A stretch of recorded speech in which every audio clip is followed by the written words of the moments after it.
For det første vil jeg sige god aften til jer. Jeg vil sige, det er rart, at der kommer så mange her. Det er jo 4. gang, at vi holder sådan et åbent fibermøde. Vi har holdt det 2 gange, eller 2 gange nede i hallen. Vi har holdt det 1 gang op i Ostrup, og så er det her det er 4. gang. Og det bliver også sidste gang, tror jeg. For nu skal vi til at komme i mål. Så det er i aften, I skal stille spørgsmålene. Mit navn det er Ove Stoffring. Jeg kommer her fra Nordøstfalster Fremtidsforening NØF. Og det her det var et projekt, som vi talte om sidste år, vi ville i gang med. Og så skete der det, at jeg hørte på et tidspunkt, at kommunen ville ansætte en bredbåndskonsulent. Og så tænkte jeg på, så skal det vente til i år. Og han blev først ansat her i år. Og jeg kan godt lige præsentere ham. Det er Niels Kjærgaard, der sidder der. Jeg vidste jo, jeg har hele tiden en del med IT-afdelingen at gøre ude i kommunen. Jeg kendte hans chef, og så siger jeg, hvis du skaffer sådan en, så skal vi nok skaffe ham arbejde allerede fra dag i dag. Så det var noget af hans første projekt, det var at komme herud. Så har vi jeg vil ikke sige en anden gæst, vi har en anden vigtig spiller, aktør på markedet. Det er Fibia, det er Jens Tang, som sidder her. Han vil fortælle en hel masse om lidt, når jeg først lige har sagt lidt mere. Jeg har før på en af de andre møder, normalt har jeg ikke, på 2 møder har jeg ikke sagt noget som helst. På sidste møde, der sagde jeg noget, og det skrev jeg op, og så tænkte jeg, Ove, du skal sige lidt i aften igen. For det skal der jo siges, og det må jeg lige tage med. Jeg vil fortælle lidt om min baggrund herudefor, der er nogen, der ikke kender mig. Og jeg fortæller lidt om området, den udvikling, vi har været igennem. Det er lige så meget for at gå op til jer og sige, skal vi fortsætte den udvikling, at vi er omstillingsparate, at vi gerne vil væk fra det, vi normalt kender. Det ene, det der er min baggrund for det, jeg vil sige noget af det, jeg siger nu. Jeg vil sige, at jeg er en pendlertype. Jeg er født i området tilbage i 52. Jeg er født i Melse. Jeg har været i København og blev uddannet inden for søværnet. Jeg er flyttet tilbage til Melse. Jeg er flyttet til Horbelev. Jeg er flyttet til Nykøbing 2 gange.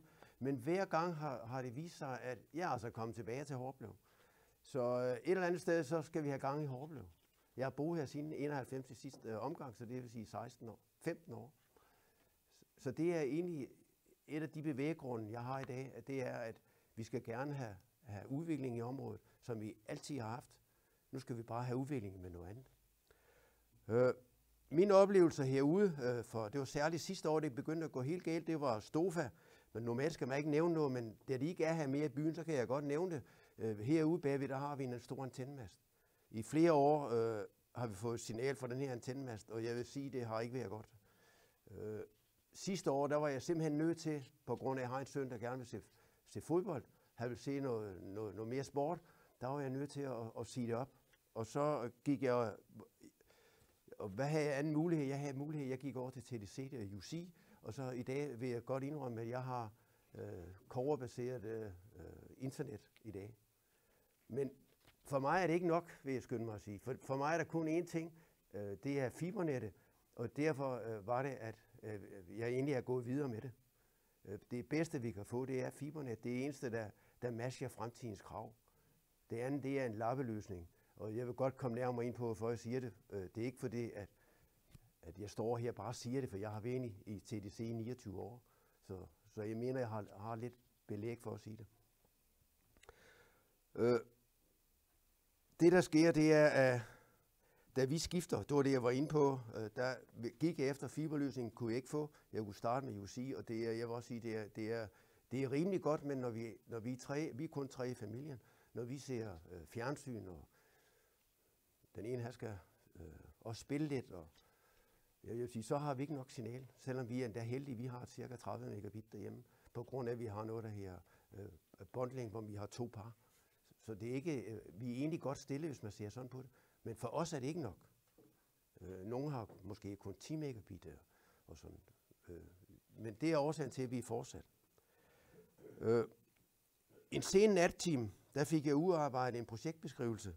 Jeg fik nedskrevet en vision, og det var bredbånd via fiber med en dækningsgrad på 80% herude i NØF-området, altså hele Nordøstfalster. Jeg tænkte, det er 80%, det kan vi sagtens nå. Det så vist sig, at det er ikke så nemt den der, det vil jeg så skynde mig at sige. Missionen for at opnå det var, at vi skulle skaffe et lokalt engagement ude i områderne. Jeg skulle have fat i kommunens bredbåndskonsulent, som jo var antaget, og så var det, at vi skulle have fat i Jens Tang, altså Fibia, for at muliggøre den her flotte vision, som jeg skrev ned i den sene nattime. Omkring de lokale arrangementer, nu kan jeg se her, der er jo en del af dem. Der oppe i Vejringe, der har vi 3 ildsjæle. Vi har Johnny, Klaas og Kim. De er her i aften, de sidder dernede. Vi har i Ostrup, der har vi Annie, hun sidder også derovre. Vi har i Mosby, det er Lone. I Hesnes er det Anders. Og i Brændingen, der er det Lasse og Karsten. Og så har vi i Halskov, der er det Søren. Og i Melsa er det Ole Brunet. Og i Horbelev, der er det Evi og Pau. Og så er der kommet nogen til, der har hjulpet til her i den sidste del. Der er Morten og Kenneth, der bor her i byen, de har været rundt os for at spørge, om folk ønsker den her fibertilslutning. Og så oppe i Særslev, der har vi Philip og Flemming. Det er de folk, der har hjulpet til med at sætte plakater op og med at gå rundt. Og jeg vil sige, de har faktisk gjort et ufatteligt stort stykke arbejde, men man skal ikke stå og rose dem for mig lige for tiden. Guldborgsund Kommune, det var Niels Kjærgaard, og så fiberleverandør, det var Fibia. Altså, så har vi, synes jeg, i min vision, de ting, der skal til for, at det kan lykkes. Vi jagter Jens Tang for at få en aftale, det lykkes. Vi har nogle møder sammen, inden de her såkaldte store møder, som vi har i dag. I Ostrup, der var vi første gang, der var vi 65 personer, og i Horbelev var vi 50.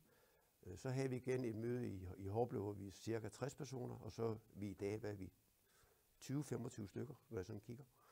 Så sådan set ser det godt ud. Vi har haft besøg af fiberbussen 4-5 gange. Vi har besøg oppe i Ostrup, i Vejringe. Vi har haft besøg af den her 2 gange i Horbelev. Og på onsdag, hvis der er nogen, I har ekstra spørgsmål, I ikke lige har fået svar på, så op ved købmanden fra klokken 3 til klokken 5, der vil fiberbussen være igen nu på onsdag.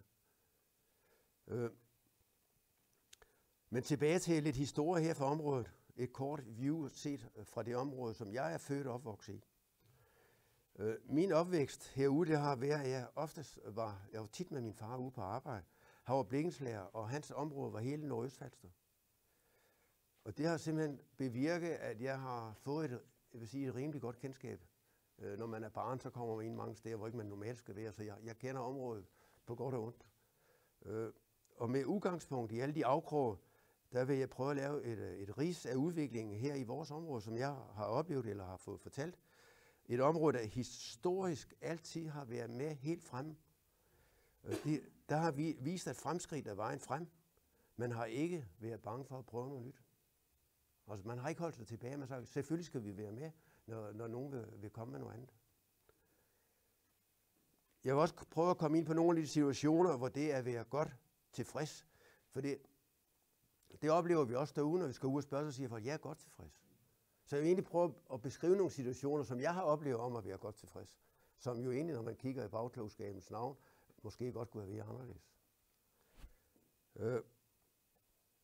Og jeg har også, når jeg sådan kigger i bagspejlet, så har jeg også nogle gange tænkt på, at det har altid, når jeg har været godt tilfreds, altid været med udgangspunkt i min egen økonomi.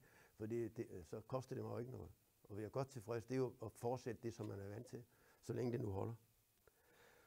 Kigger vi tilbage til omkring år 1900, der fik driftige forretningsmænd den idé at bygge en jernbane fra Stubbekøbing til Nykøbing og så videre til Nysted. Og det var stort herude. Jernbanen, den fik stationer i Ostrup, i Horbelev, og så fik vi trinbrætter i blandt andet Særslev og Melsa. Og det var på sin vej igennem det område, hvor vi er i her på Nordfalster. Hele området, det blev på den måde bundet sammen med mulighed for at komme til de store byer. Det var både Stubbekøbing og Nykøbing. Jernbanen blev motoren for væksten i vores område. Og desværre, så vil nogen sige, begyndte det at gå ned ad bakke, da sukkerfabrikken, den vedtog, at sukkerroerne ikke skulle transporteres med jernbanen mere. Så mens jeg gik i skole omkring 1966, der lukkede så jernbanen. Det var et tilbageskridt for nogen. I kølvandet på jernbanen, der ser vi jævnstrøms elektricitetsværker i Mosby, i Horbelev. I Horbelev, der gik man over til vekselstrøm i 1955. Og kigger jeg tilbage, kan jeg se, at det for nogle var godt nok ikke at have elektricitet. Ved en gård, Gunnar Sminde ude på Særslev Østervejen, der fik de det aldrig. Og det er endda sidst op i 60'erne. Det var deres valg. Det var godt nok med petroleumslampen. Og det er det, man skal tænke på, at når man tager nogle valg. Vil man blive i det, man er i, eller vil man med op? Jeg kunne ikke tænke mig bare at have et petroleumslampe i dag. Andelsbevægelsen, den har også haft gode kår herude. Folk, de er gået sammen om for eksempel mejerier. Det er i Horblev, i Ostrup. Vi ser også vandværker, der skyder op rundt omkring i landskabet. Folk, de får løst deres vandproblemer med fælles vandboringer. Og kigger jeg tilbage på mig selv nede i Melse, så kan jeg huske, at vi altid havde vand i brønden. Og det var der mange af vores naboer, der ikke havde. Og store, der var glæden, det kan jeg kan stadigvæk huske det, da Horblev Vandværk de kom og tilbød, at folk kunne komme med på deres boringer op i Horblev. Jeg kan også huske, at jeg tænkte, vores vand er godt nok. Vi skal ikke med på vandværket. Og set i bagspejlet, så var det nok nærmere en økonomisk beslutning, end det, at vores vand var godt nok. Og det, at vi altid havde vand. Der var mange, der ikke havde det.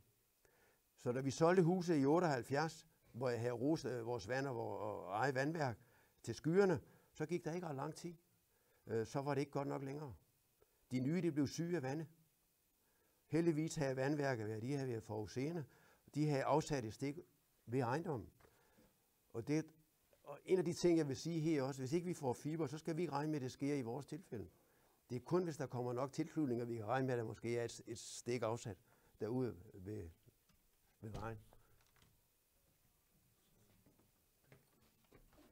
Jeg tror, du skal den vej. Det var Torben Stjernholm, vores nabo, eller vores formand for NØF. Kigger jeg tilbage, så forandringer, det tegner vores nutidige billede. Forandringer, det er ofte tegn på vækst, velstand og politiske beslutninger, og hændelser, vi ikke altid er helt herovre. Og det her kunne jeg nævne Ostrup samt Horblev Centralskole slukning og de negative konsekvenser, at det har haft for os. Jeg vil ikke komme nærmere ind på det, fordi i dag, der er vi jo i en anden tid, og vi er på vej fremad alle sammen igen. Og man kan sige som ålen, da den lå på panden, at man må lære at sno sig. Tager jeg en rejse ind i vores område, og jeg vil bare se, at jeg tager bare, da jeg bor i Melse, så er det nemmest for mig at sige, at jeg er jo tit kommet fra Nykøbing. Hvis jeg ser fra Karlbysyn og prøver at køre bare ned til Melse og til Horblev fra Karlby, der er sket ufattelig mange ting i den kort tid, jeg dog har levet her. Når jeg kom ud af Karlby, og det tror jeg også allerede når jeg kan huske, der lå der en gård lidt på højre hånd. I dag er der ikke nogen gård, der er bare en mark. Kører lidt længere opad og ser på gården til venstre. I dag er der en meget flot allé med asfalt. Og længere op ude af Karlby udflytter. Hvis man går ud og kigger, der ved jeg, der mangler et stuehus. Jamen hvor er det hen? Ja, det står så ude i Nykøbing. Det er folkdanserhuset i dag. Tager jeg længere op og kommer op til Møllegården, som vi siger, helt op på top. Ja, der kan jeg kigge ned til venstre, og så kan jeg kigge på Højtune. Og fra Højtune, der kunne jeg køre forbi smulfabrikken, jeg lå dernede, og så ned til Lilletune, og så kunne jeg komme ud på vejen igen. Det kan jeg heller ikke mere. Ellers, hvis jeg så kigger, der var mange små marker, små gårde. Det er jo bare store marker i dag. Og kigger jeg til højre, så står der 2 store vindmøller, som det tog lidt tid inden mig at vende sig til det, men i dag så ser man dem sådan set ikke. Kommer man igennem Melse? Ja, hvad var der i Melse? Det var en flot gammel by, der var med snoede veje og gadekær. Der var blikkenslager, der var købmand, der var smed, der var malteri. Der var så galt en fjernsynsforretning dernede. Snittegner, som solgte fjernsyn og radioer. Jeg kan huske, vi stod ude foran og kigge. Alt det blev lavet om, det skulle være moderne. En lige vej igennem byen næsten. Man tog noget af toppen. Et hus blev revet ned. Det ligger så der, hvor gadekær ligger i dag. Eller lå dengang. Og når man kører lidt længere ud af byen, så ser man en stor rød gård. Det var egentlig flot gammel bindingsværksgård, da jeg var barn. Længere op på bakken, der er en helt ny ejendom. Hvem kunne tro, at det var et lille husmandssted, som lå deroppe? Det er bare væk, det har forandret sig alt sammen. Og kører vi længere op til Horblev, jamen vejen den bugte sig også, den er rettet totalt ud. Vi kom op forbi overføringen, som vi sagde ved Petersøj, og så var ligesom mosen var skilt af, der gik jernbanen op. Hvis ikke man har boet her, så har man jo svært ved at se de ting, der er sket på den kort tid. Og fortsætter vi bare en lille smule længere, jamen så er plejehjemmet er blevet lukket, der var meget liv deroppe dengang. Vi kan så se, at vi har fået et industriområde om bagved, vi har fået en telemast. Sådan ændrer tingene sig hele tiden. Vi tænker bare ikke over det. Det skal man bare huske på. Jeg synes også lige, at jeg vil slutte af med at fortælle historien om kobberkablet. og dens anvendelse omkring tele- og datakommunikation. Det er jo det kobberkabel, vi taler om i dag. Enten kan vi være på kobberkabel, eller kan vi være på fiberkabel. Og meget af det, som jeg siger, det er fra mine egne oplevelser ved KTS, senere til Danmark, som i dag her i UC. Jeg har været der i 29 år, så umiddelbart så tror jeg godt, jeg ved, hvad jeg taler om lige på det punkt. I sidste halvdel af det 18. århundrede, der blev telefonen opfundet, og på dette tidspunkt en opdagelse, som ingen havde turde spå så stor en fremtid. Med den blev man i stand til at føre en samtale via kobberkabel. I Danmark, der opstod der så en masse telefonselskaber. Vi har KTS, vi har også et hernede på Lolland Falster, der hed LFTA. Så fik man ryge op i bunken af alle de her selskaber, og man fik lavet nogle koncessionsområder. Og hvad betød koncession? Det betød, at disse selskaber inden for deres område var pligtige til at tilbyde telefoni ude i næsten alle afkrogene. I min barndom, der kan jeg huske de små telefoncentraler. De der personligt betjente. Vi havde en heroppe i Hårbøl, vi havde en ude i Åstrup. Mosby var det, vi havde en. Et telefonkald, en samtale, det foregik også på kobberkabler, som for det meste på det tidspunkt var fremført i master. Her er navnet telefonsmaster. Ofte var man flere om at benytte samme trådforbindelse. Telefonnummer med endelserne X, Y og Z. En samtale, et opkald, det foregik ved at centralen sendte en ringspænding ud på kablet. Alle de steder, hvor der var en telefon tilkoblet og ringede af en klokke, nu var det centralens opgave at få stillet samtalen igennem. Telefonen var i vidunder, man kunne komme i kontakt med hinanden over lange afstande. Man kan sige, at folk de var godt tilfredse. Også dem, der ikke havde telefon, for de kunne bare låne naboens. Og det er sådan, jeg husker det derhjemmefra. Der var tit naboen skulle over og ringe over for os, eller der blev ringet, de skulle tale med naboen, så må vi over have fat i naboen. Udviklingen den gik forholdsvis stærkt. Herude på landet, hvor vi bor, vores område, der overgik man til fuldautomatiske centraler midt i 60'erne. Telefonledningerne de var ved at blive gravet ned i jorden. Det er der, hvor de ligger i dag. Helt ud til den enkelte kunde, langt ude på landet. Teknikken hertil var blevet mere moderne. Der var kommet måder at forstærke signalerne på. Der kunne være lidt knas på linjen. Men igen, folk var i det store hele tilfredse. Det var nemlig på en måde et statussymbol at have telefon. Op igennem 60'erne og 70'erne blev der så flere kunder. Kablerne imellem centralerne havde ikke nok kobbertråd til at kunne håndtere telefontrafikken. Man havde længe haft en teknologi, hvor man kunne samle forbindelserne sådan mere i bundter af 12 samtidige telefonsamtaler. De kunne igen samles i større enheder, og på en måde så starter begrebet båndbredde. Det starter her. Det er, at man kunne samle flere telefonsamtaler. Og dermed også kunne man sige, samle flere data, jo større det blev, jo større båndbredde. Igen var nogen godt tilfredse. Sådan var det. Men udviklingen gjorde, at man fik endnu større behov for at kunne samle telefontrafik og samtidig at kunne sende informationer til hinanden på en ny måde. Nemlig digitalt over kobberkablerne i stedet for på den gamle analoge måde. Man indførte ny teknik, en bedre måde at overføre nu tele- og datatrafik. Det stillede større krav til kablerne. Man var nødt til at udvælge de bedste tråde i kablerne. Man taler nu om megabit, at der skulle overføres tele- og datatrafik. Hvor stor var båndbredden? Det var det, man begyndte at tale om. Det er også det, vi taler om i dag.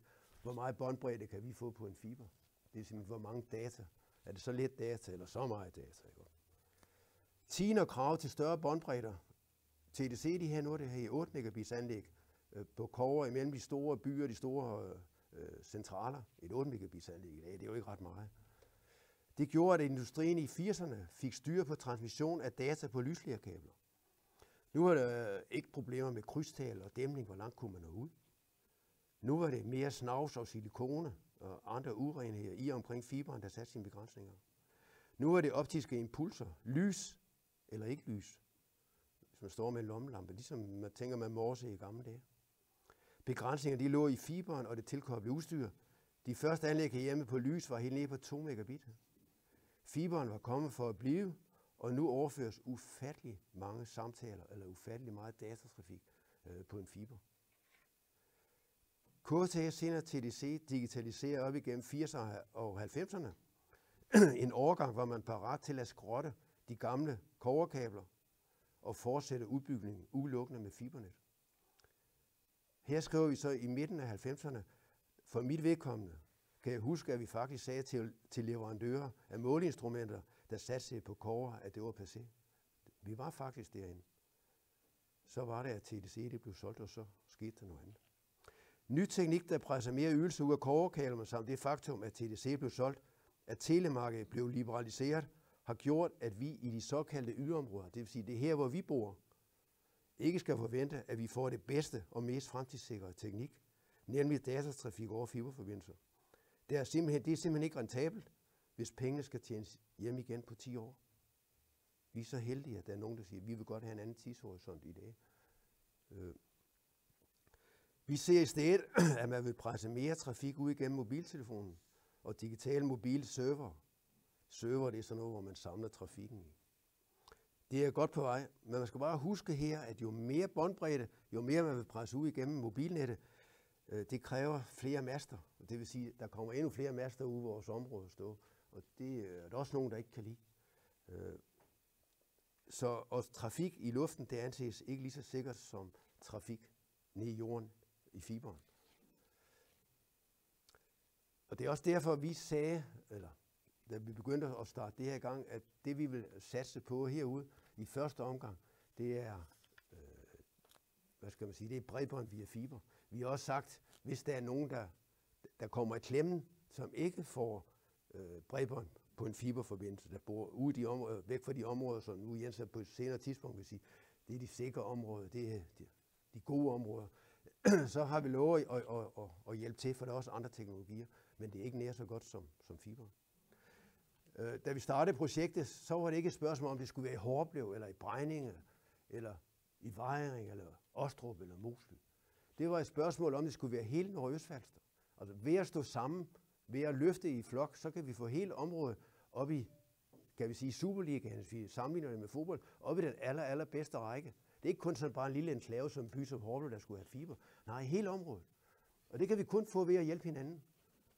Og det kan godt være, at nogen siger, jamen det er da alt for dyrt for os, fordi vi har da en rimelig god dataforbindelse i det. Ja, men hvis vi hjælper hinanden og giver lidt til den her fælles pulje, så kan vi få hele området med.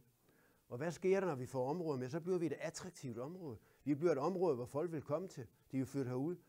Både unge og ældre tilflyttere, de ønsker god bredbånd, ellers flytter de ikke herud. Folk, der arbejder i København, som har hjemmearbejdspladser eller arbejder andre steder med hjemmearbejdspladser, de har virkelig behov for at få noget godt bredbånd. Så kan de arbejde hjemmefra. De skal helst kunne downloade, altså de skal helst kunne tage lige så meget data ned, som de sender den anden vej. Og det kan man ikke med, det vil Jens komme ind på også, det kan man ikke med kobberkabler. Der kan man få meget ned, men næsten ikke noget den anden vej. Det er ikke fremtiden i dag. Jeg vil også sige, at vi har også, nu har vi været igennem den her proces et stykke tid, vi har også talt med ejendomsmæglere og ejendomshandlere i det hele taget, og en af parametrene i dag på husmarkedet, det er der god bredbånd eller er der ikke god bredbånd. Hvis ikke der er god bredbånd, så kan I næsten være helt forvisse om, at så finder de et andet hus, hvor det er der. For de ønsker ikke at komme derhen. Og det er både om det er unge eller gamle. Gamle kan være, fordi de kommer et sted fra, hvor ikke der er noget, nu vil de flytte hen, hvor der er noget. Men det kan også være, fordi at de har prøvet at have et godt sted, og nu er de ude på landet, men kan de ikke få bredbånd, så vælger de noget andet. Og sådan er det bare. Vi ser også, der bliver stillet større og større krav til det, de kalder båndbredden, til de signaler, der kommer. Jeg tror, Jens har på et tidspunkt vil nævne helt op til 20 megabit, hvis man skal have de bedste billedkvaliteter, der er lige nu.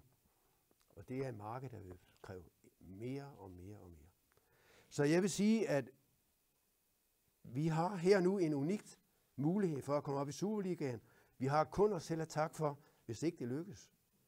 Og lykkes det ikke nu, og det er det, jeg sådan har en idé om, når jeg har hørt Jens et par gange, så tror jeg, der vil gå meget lang tid, fordi de har mange projekter, hvor jeg tror, du ser over 500 næsten, som de skal igennem, før de i hvert fald kommer tilbage til Horbelev igen. Og de er altså kun 2. De er kun 2 folk, der arbejder med det her. Så det er altså nu, vi skal være der. Så det håber jeg på. Så jeg vil overlade valget til jer, trygt til jer. I skal bare tænke på det her med, at godt nok ikke er ensbetydende med, at det også er godt nok i morgen. Fordi udviklingen går ufattelig stærkt. Hvis I senere kommer i tvivl om, hvor I skal tilmelde jer, så kan I gå ind på vores hjemmeside nøft.dk. Her der har vi lavet en direkte link til Fibias hjemmeside. Det er sådan en god måde, i stedet for alle de der forskellige måder, hvordan kommer vi ind på. Der kan man gå direkte ind bare på nøft.dk, og så allerede på forsiden, så kan man trykke, så kommer man ind på Fibias side lige med det samme. Og det er forholdsvis få oplysninger, man skal give i første omgang, og man er registreret. Jens vil fortælle meget mere om alt det andet. Så jeg vil stoppe nu. Jeg har brugt lidt meget tid, men jeg vil overlade ordet til Jens. Og så kan I bare senere stille alle de spørgsmål, I vil til ham. Det var det.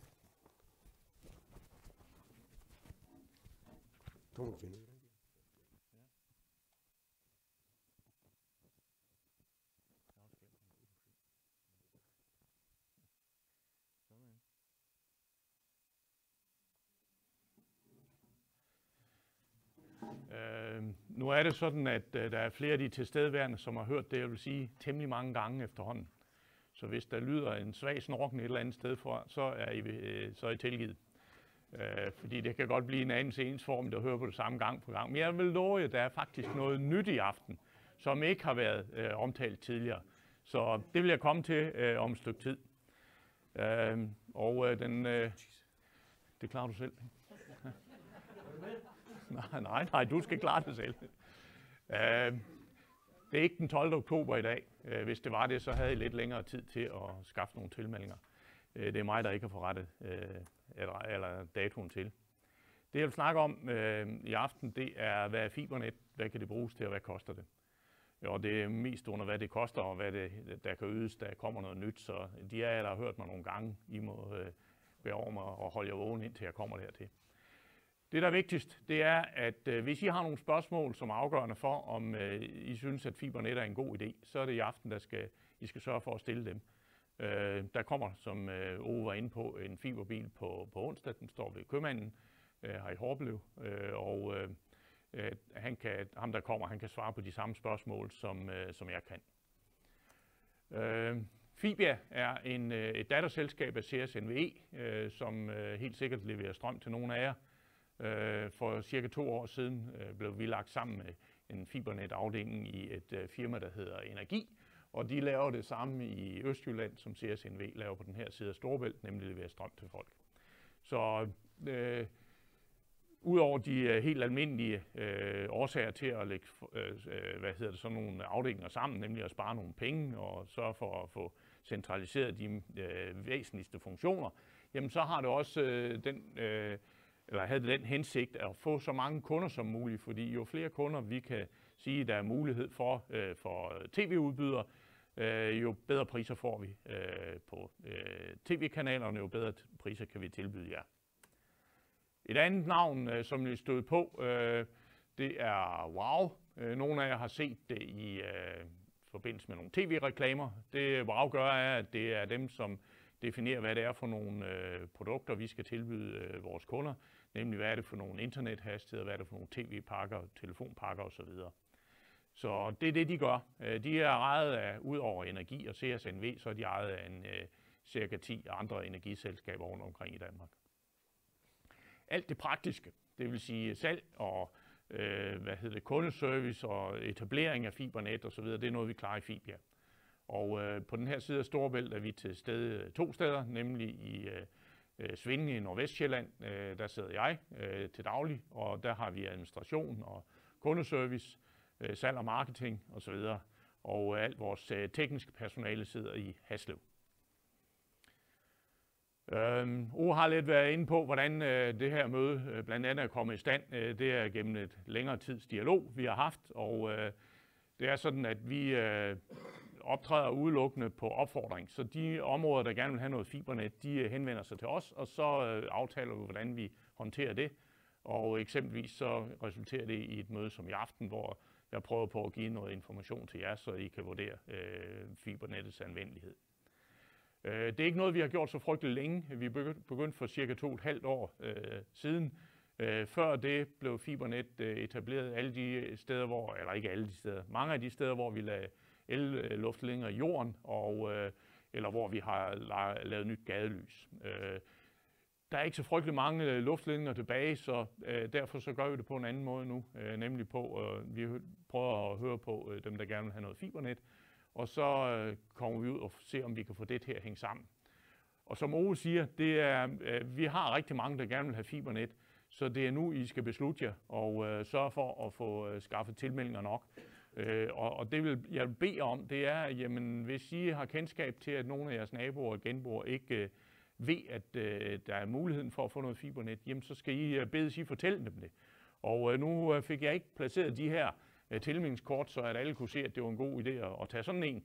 Men der er nogle papirtilmeldingskort her. Det er den ene måde, man kan tilmelde sig på. Den anden måde er den hjemmeside, som Ove har været inde på. Jeg vil også vise jer adressen på den hjemmeside, som den ser ud hos Fibia. Men tag en og flere af de her tilmeldingskort. Jeg må tilstå, at her i efterårsferien, der har jeg haft besøg af nogle børnebørn, så jeg må tømme min bil, så der kunne være plads til den.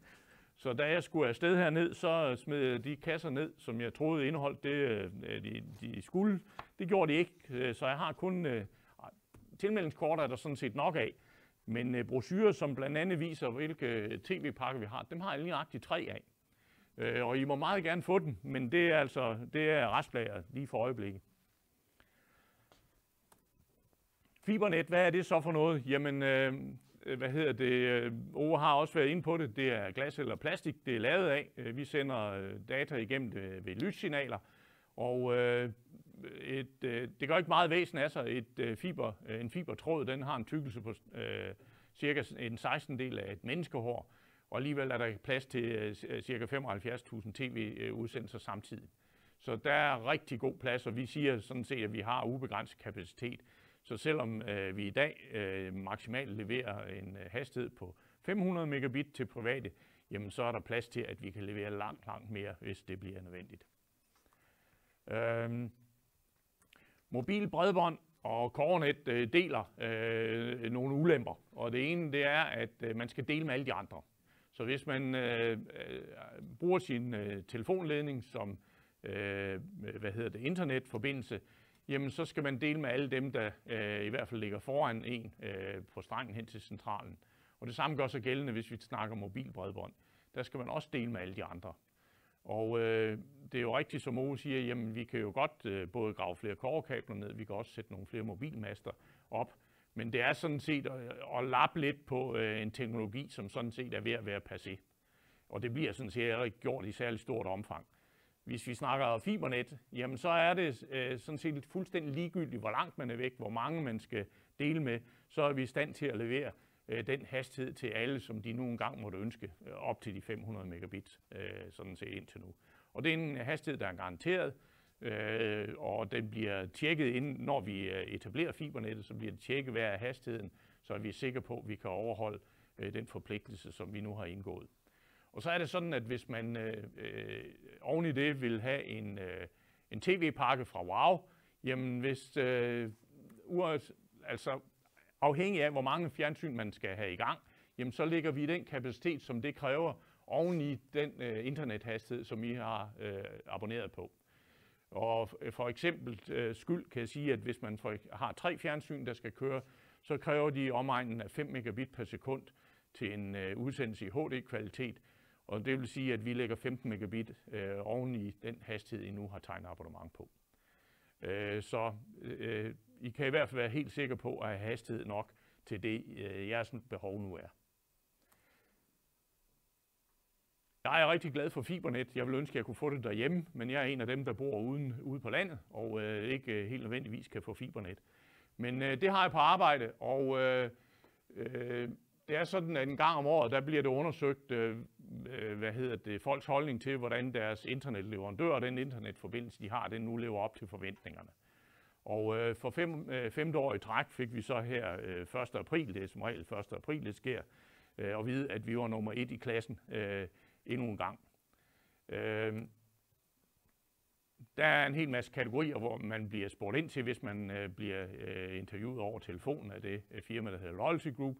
Og den ene ting, man måler på, det er, jamen, hvor stor er kundeloyaliteten? Det vil sige, hvor mange bliver hos den leverandør, de nogle gange har valgt.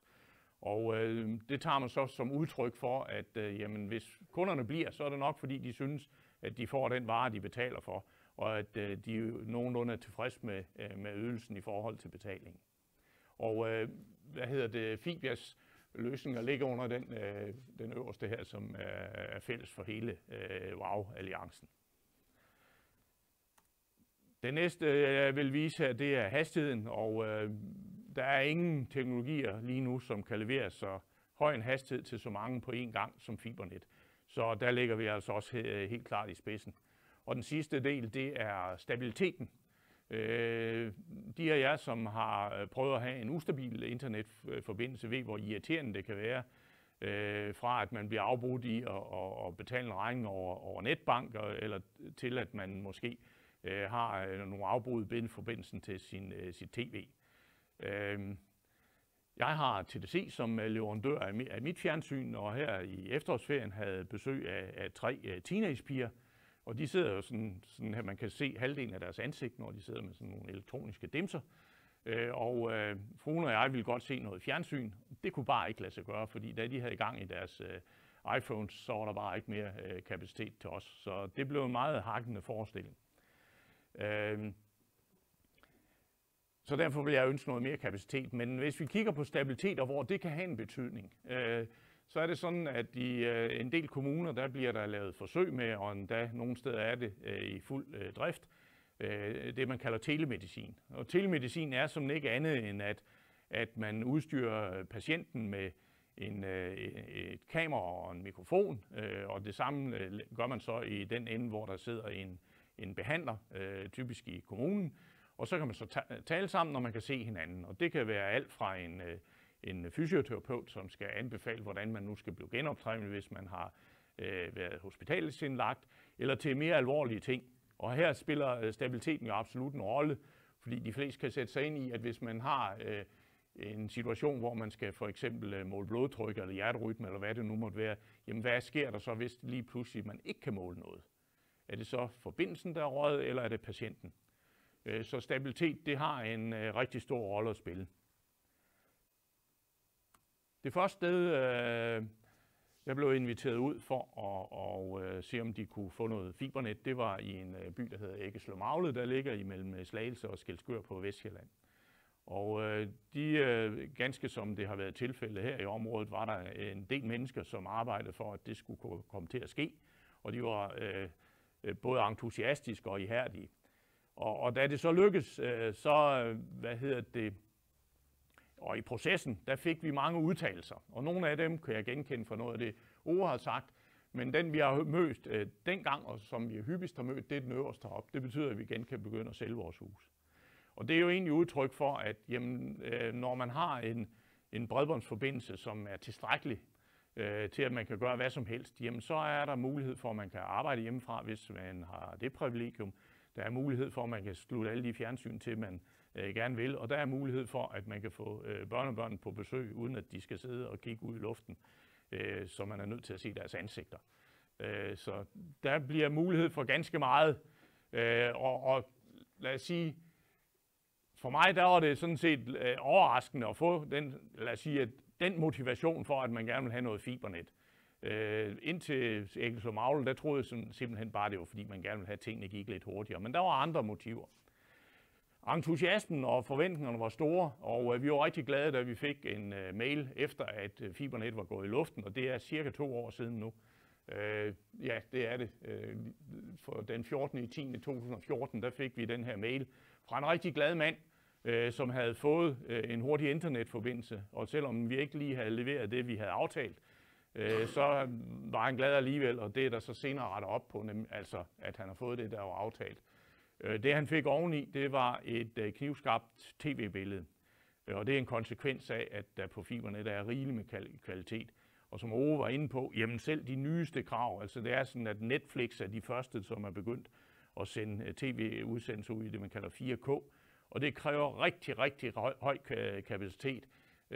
Og det er det eneste, der kan honorere, det er sådan set fibernet. Jeg har et par undersøgelser, som er kommet her i 2016, som understøtter dels nogle af de udtalelser, som kom fra Æggesløv-Magle, men også det, vi har mødt senere. De 2 undersøgelser, jeg har, den første, det er fra Dansk Energi, som har lavet en landsdækkende undersøgelse i februar måned, og det man har gjort, det er, at man har talt med de mennesker, som overvejer at skifte bolig, og spurgt dem blandt andet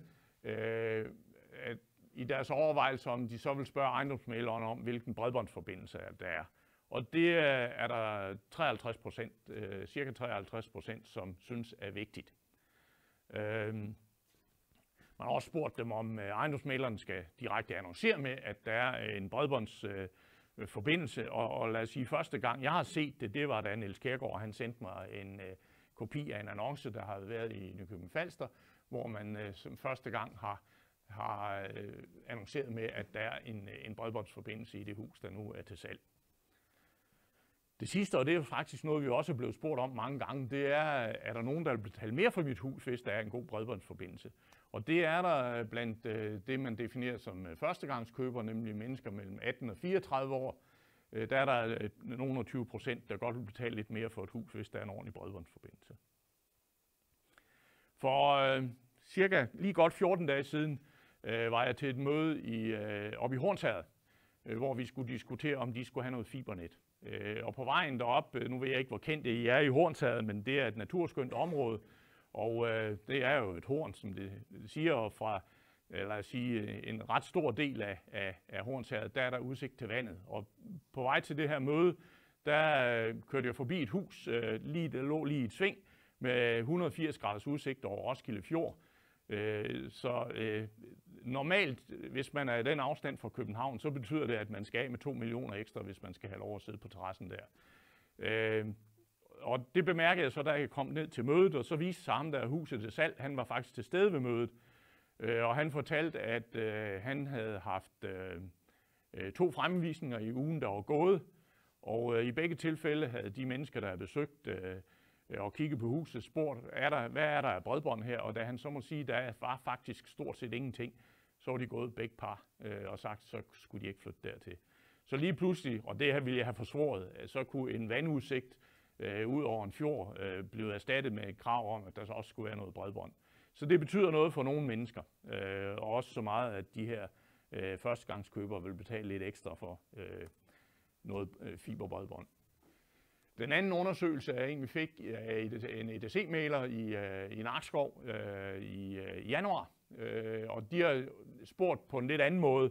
De har spurgt, hvilke tekniske foranstaltninger har betydelig værdi for dig i dit valg af bolig. Og på toppen af listen, der er det hurtigt, internet eller fibernet, og det er en ret klar nummer 1 på listen.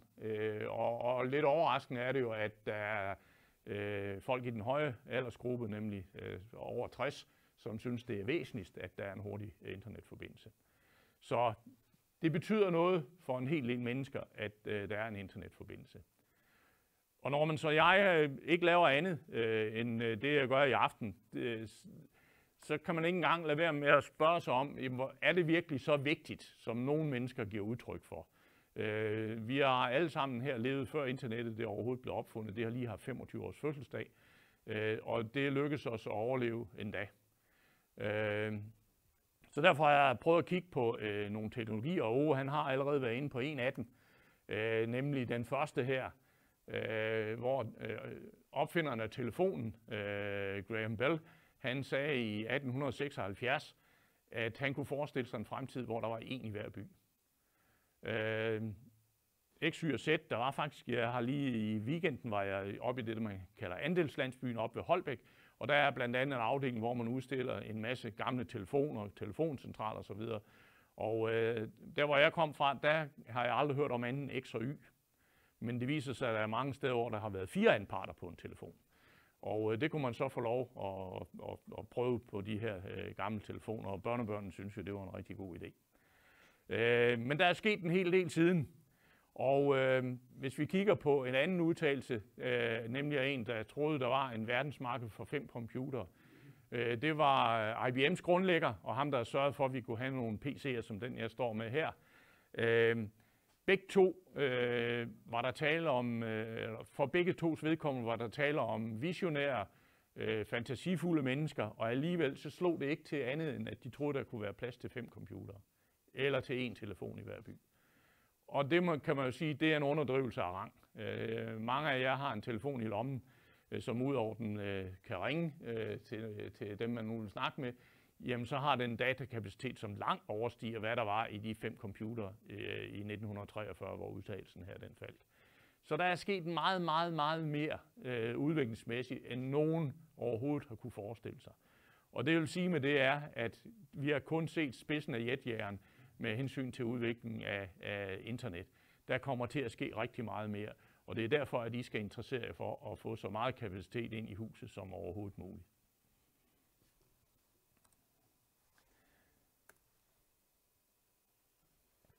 Så er det for dem, som har hørt det her før. Det meste af det, så er det her nyt, fordi vi fik fra WOW nogle nye internetprodukter her per 3. oktober, og nogle andre hastigheder. Og for øjeblikket kan man vælge mellem 4 hastigheder. Og der skal jeg sige sådan, at alle de, der har tilmeldt sig fibernettet i Nordøstfalster indtil nu, hvis ikke I foretager noget, så får I det internetprodukt, som I har bestilt til den pris, I har bestilt det til. Så hvis ingenting I foretager, så får I det, I har bestilt. Hvis I hellere vil have en af de hastigheder, der er her, og de ting, som følger med, og det kommer ind på lige om lidt, jamen så skal I bare melde jer en gang til, og så ændrer vi jeres bestilling. Vi har en hastighed på 10 megabit, vi har en hastighed på 100, vi har en på 300 og en på 500. Og der følger forskellige ting med. Hvis vi kigger på den lave hastighed, og der vil jeg sige, at hvis I er i tvivl om, hvilken hastighed I skal bestille, så vælg den her, den billigste. Det er tilstrækkeligt til ganske mange formål, og hvis I skulle synes, at det går for langsomt, så kan I ringe til vores kundeservice og så få sat hastigheden op i løbet af 5 minutter. Så det er en rigtig god hastighed at lægge ud med. Med i alle de 4 hastigheder her, der er der en sikkerhedspakke med antivirus og firewall, så man er sikker på at sikre sig mod ubudne gæster på ens computer eller tablet eller hvad det nu måtte være. Så det er inkluderet i løsningen. Så er der på de 2 laveste hastigheder bare skrevet standardinstallation, og på de 2 høje hastigheder, der står der udvidet installation. Og det man kan få en udvidet installation, først en standardinstallation, det er, der sørger teknikeren for, at forbindelsen fungerer. Han tjekker, om den hastighed, man nu har bestilt, også er den, man får leveret. Og så ser han, hvor godt den trådløse router, som følger med den boks, vi sætter op i huset, den ser sådan her ud lige for øjeblikket, hvor godt den dækker i hjemmet. Og hvis ikke den kan nå ud i de fjerneste afkroge, så kommer han med nogle gode råd til, hvad I kan gøre ved det, og det kommer så ind på lige om lidt. Hvis man gerne vil have lidt mere, nemlig få sørget for, at routeren virker i alle sammenhænge, at man bliver koblet op med de ting, man nu vil kobles op med, nemlig måske en PC og en tablet og en smartphone og sin fjernsyn, jamen så sørger han også for det. Og hvis man vil have lavet en kanalsøgning, og man har tegnet abonnement på en WOW TV-pakke, jamen så sørger han også for det. Plus en hel masse mere. Så for de 2 højeste hastigheder, der er den udvidede installation inkluderet. Hvis man gerne vil have den ydelse alligevel, men kun har tegnet abonnement på den mindste hastighed, så kan man købe den her udvidede installation for knap 800 kroner. Det jeg glemte at sige, da jeg startede, det var, at hvis I har nogle spørgsmål, så må I endelig afbryde mig. Nogle gange så siger jeg bare, at det kommer jeg til, og andre gange så svarer jeg på spørgsmål med det samme. Men det er ikke bare for, at I skal høre på, at jeg snakker. Så hvis I har spørgsmål, så bare afbryd mig. Den næste hastighed, det er en 100 megabit til 299 kroner per måned. Og den næste hastighed, det er 300 megabit. Og der, lad os sige, hvis man kan sige det på den måde, så udvider det, som nu er med som standard, så efterhånden, som man kommer op i hastigheder. Og det, der er med her blandt andet, det er, at der er også en online harddisk, som ligger i det, man kalder skyen. Det vil sige, at hvis man har været lidt forsømmelig indtil nu med at tage backup af sin computer og er bange for at miste primært billeder af det ofte, jamen så er det en god idé at have den her online harddisk, så man ikke lige pludselig, når ens PC bliver for gammel og bryder sammen, står uden de billeder, man har taget igennem en længere periode. Der er også noget, man kalder WOW Smart Wi-Fi. I den her boks, som bliver sat op og som bringer signal ind i huset, der er der en trådløs router. Den er tilstrækkelig, viser erfaringen, til cirka 93% af kunderne, men det vil sige, at der er også 7%, som har fundet den utilstrækkelig.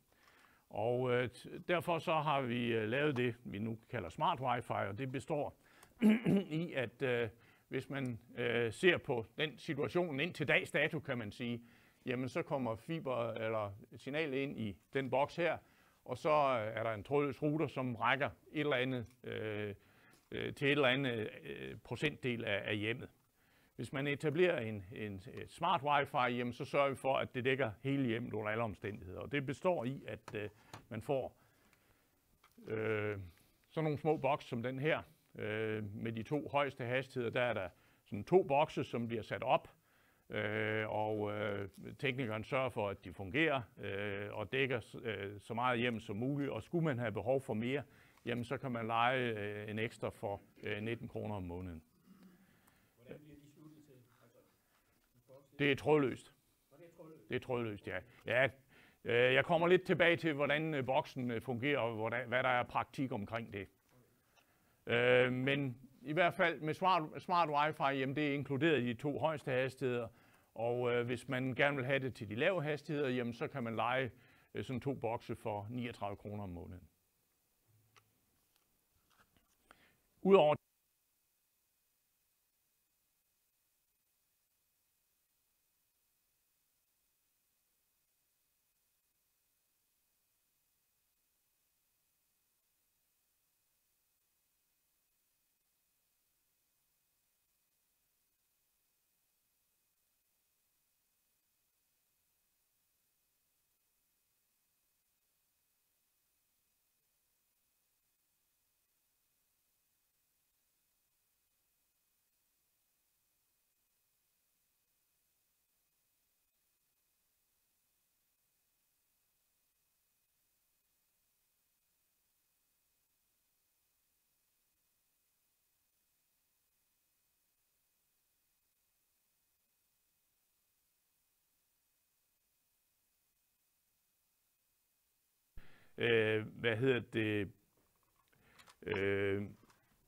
de bedutter, de stjæler noget af hastigheden.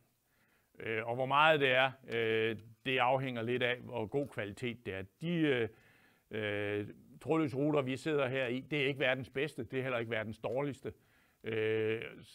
Men det er som sagt tilstrækkeligt for ganske mange mennesker. Jeg får ofte spørgsmål, om man kan bruge sin egen router, hvis man har sådan en. Ja, det kan man godt. Man slutter den bare til boksen her. Så der er en værd med at aktivere den, som følger med boksen, og så kan man køre med sin egen router.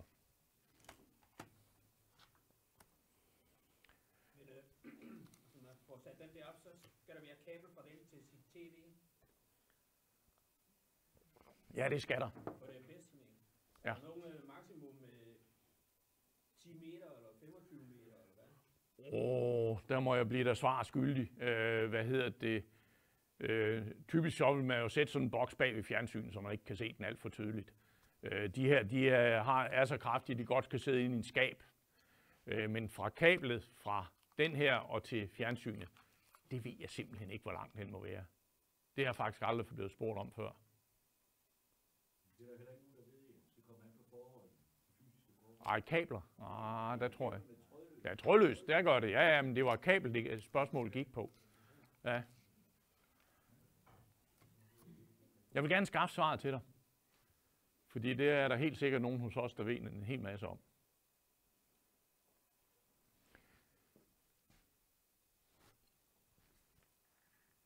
Hvis man ikke har nok i de 25 gigabyte online harddisk, eller 100, som der var på den her, jamen så kan man købe noget mere. Helt op til 1000 gigabyte harddisk kan man købe plads til. Hvis vi kigger på den samlede økonomi, og som det I skal regne med i budgettet, jamen så er det sådan, at udover at betale et abonnement på en internetforbindelse, og i det her eksempel, der har jeg valgt den mindste, en 10 megabit forbindelse, den koster for de 6 måneder, man er bundet første gang, man tegner abonnementet, så er det 1194 kroner i alt. Etableringen den koster 1995 kroner, og den er så fradragsberettiget i boligjobordningen, hvis det hus, den installeres i, er ens eget, og man i øvrigt ikke har udnyttet fradrag allerede. Så den, i kroner og øre, der er regningen så på 3.189, og hvis man regner det fradrag med, man får, så havner man på en regning på knap 2.400 kroner for at få fibernettet lagt ind. Og det er alt inklusiv, ja. Ja, det er det.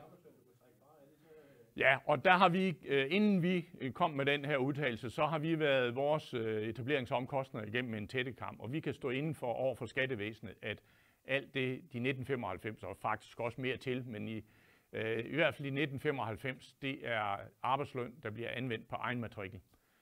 Så derfor kan man trække det fra.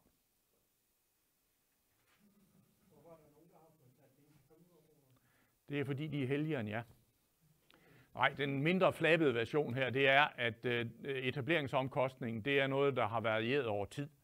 Lige før jeg fik det job, jeg har nu, der var etableringsomkostningen på 39,95, altså knap 4.000 kroner. Så blev det sat... Så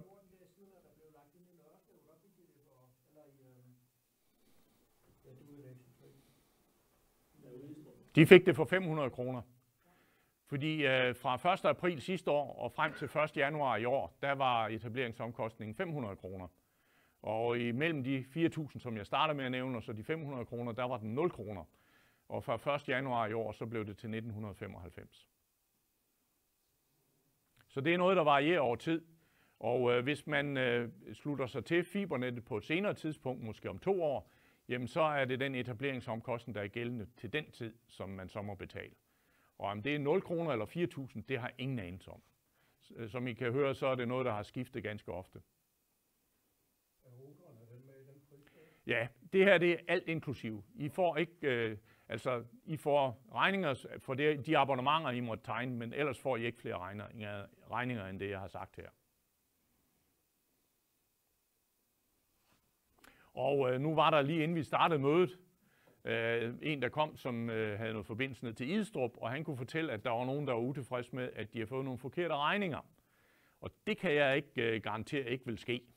Hvis man får en forkert regning, så er der kun én ting at gøre, det er at tage telefonen, ringe til vores kundeservice og sige, det her, det var ikke det, jeg blev stillet i udsigt. Så det må I gerne lave om. Vi har 100.000 kunder, så vi sender 100.000 regninger om måneden. Så der kan ske, nej, det er noget sludder. Vi sender 25.000 regninger om måneden. Nej, nu slutter jeg. Vi har 100.000 kunder, vi sender regninger ud hver kvartal. Så det er 100.000 regninger hver kvartal, vi sender ud. Så der sker fejl. Det kan jeg lige så godt sige med det samme. Men hvis ikke I synes, at det er det, vi har aftalt, så må I bare ikke reagere. I skal reagere på det, fordi I skal selvfølgelig ikke betale mere end det, jeg har sagt i aften. Hvis man ikke har prøvet det med boligjobordningsfradrag før, så er der dels en vejledning på Fibias hjemmeside, og der er også et link til Skats hjemmeside, så man kan se, hvordan det skal gøres.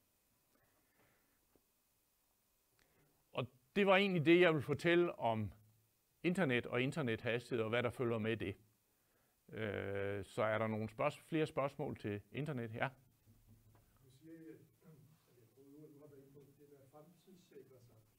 Hvor fremtidssikret er det, hvis nu Fibia går ned, eller bliver solgt til den firma? Hvem ejer så den tråd, der ligger i kæden? Det gør Fibia i dag. Ja, man kan også sige, at det er dig, der ejer det.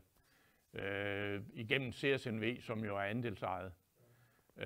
Jamen, det har jeg jo ikke nogen fornuftige svar på, fordi jeg kan jo ikke garantere, at Fibia ikke bliver solgt. Det tror jeg nu ikke, men man ved jo ikke, hvad der kan ske om 5 eller 10 år.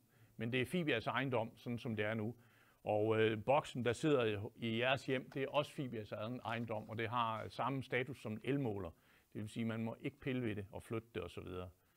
Hvis man gør det alligevel, så skal man betale for at få den reetableret. Ja. Det er en meget tynd tråd, siger du selv. Ja. Kan der ske brud på den? Kan man forestille sig, at den ligger jo lige i en eller anden rør? Kan man forestille sig husskader, eller gravskader, eller andet? Den eneste naturlige fjende, sådan en fiberkabel har, det er en rendegraver eller en minigraver. Selvfølgelig kan man hakke den over med en spade, hvis man gør så store anstrengelser. Men den ligger i et relativt tykt og hårdt plastrør, så man skal virkelig være indstillet på, at der skal ske skade på den. Og så kan man godt gøre det, for den ligger i en halv meters dybde, så man kan godt komme til at grave ned i den. Og hvis det sker, så kommer du ud på, at man ikke selv er årsag til det. Skal hele fiberen så skiftes ud? Nej, altså hvis det er på din matrikel, jeg kommer om lidt ind på, hvordan det her det bliver etableret, men så er det kun tråden, som er ind til dig, der skal skiftes. Og typisk skyder vi det. Okay.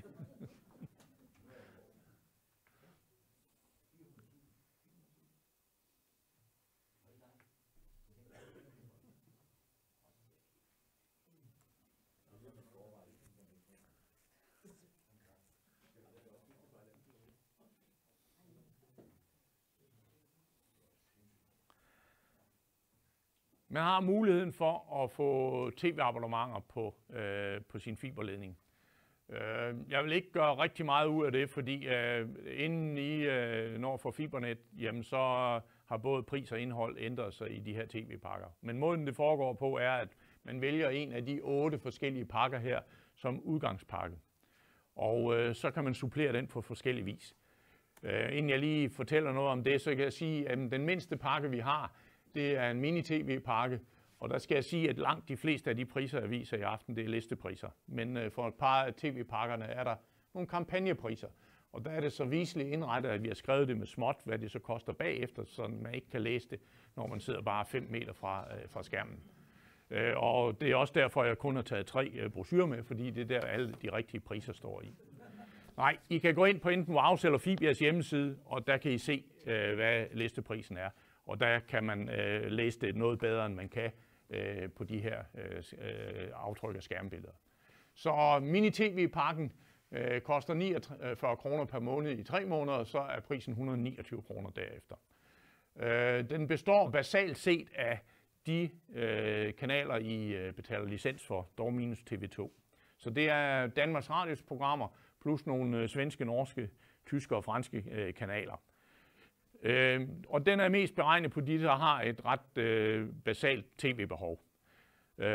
I den anden ende af skalaen, der har vi det, vi kalder Viasats totalpakke, som er den største tv-pakke, vi har, som har rigtig mange kanaler. For begge tos vedkommende er det sådan, at man kan supplere den. Og det er så lidt forskelligt, hvad man kan supplere med. Men her er det, man kan supplere den her mini-tv-pakke med. Nemlig nogle ekstra pakker, som typisk består af en 3-10 kanaler, som har fået en rabatpris, og den kan man så supplere med. Og det kan man også med nogle enkeltkanaler, som vi har cirka 100 af.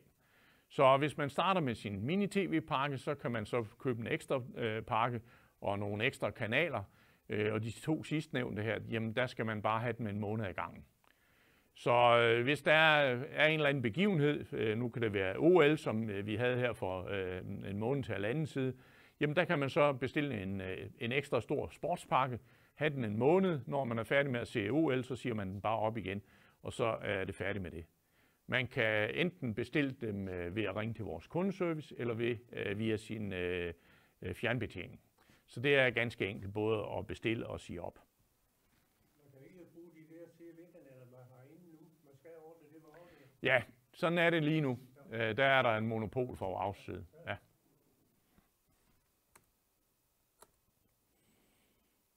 Man kan også gøre det, at man kan se tv på en anden måde. Når I får fibernet, så har I rigeligt med kapacitet til rådighed. Og der kan man gøre det, man kan streame sin tv-udsendelser i stedet for. Og det foregår på den måde, at man går på internettet via sit fjernsyn. Og så finder man den udbyder, man gerne vil kigge på fjernsyn fra. Og i det her tilfælde, der er det Danmarks Radios hjemmeside, som den så ud for en 14 dages tid siden. Og der kan man så gå ind og klikke på den udsendelse, man gerne vil se. Det har 2 fordele. For det første kan I se den, når I vil. For det andet, så har I lige sparet 129 kroner om måneden til den her mini-tv-pakke, som egentlig omfattede de her kanaler, som I kan finde på Danmarks Radios hjemmeside. Så det er en måde at gøre det på. Hvis man vil se lidt mere fjernsyn, jamen så har TV2 noget, der hedder TV2 Play. De har 3 forskellige abonnementer, afhængig af hvad det er for nogle kanaler, man gerne vil se. Man kan også kigge på Netflix. Det er primært serier og film. Og endelig så kan man jo, hvis man gerne vil se en hel masse fodbold, jamen så kan man abonnere på Viaplay. Og der er rigtig, rigtig mange andre, man også kan gå ind på den måde. Nogle af dem er gratis, det er vores nabolande, altså Sverige i hvert fald. Der kan man gå ind på deres kanaler på samme måde som på Danmarks Radio og kigge på kanalerne gratis, og andre steder skal man betale for det. Fælles for det er, at i hvert fald for de eksempler, jeg har regnet på, at man slipper billigere, hvis man streamer sit tv, end hvis man bestiller en traditionel tv-pakke. Så det er billigere, og man kan se udsendelserne, når man har lyst. Så det burde være motivation nok til i hvert fald at forsøge at gøre det i en periode, inden man bestiller en tv-pakke. Ja. Det er rigtig teknisk. Hvis man har en ejendom med 2 bygninger, den ene det er stuehus, og den anden det er værksted, og man gerne vil have fiberforbindelse, eller man kunne se fjernsyn og have internet begge steder. Ja. Det er sådan noget, at man får den ind i hovedhuset, og så skal man trække et kabel over til værkstedsbygningen, eller hvad?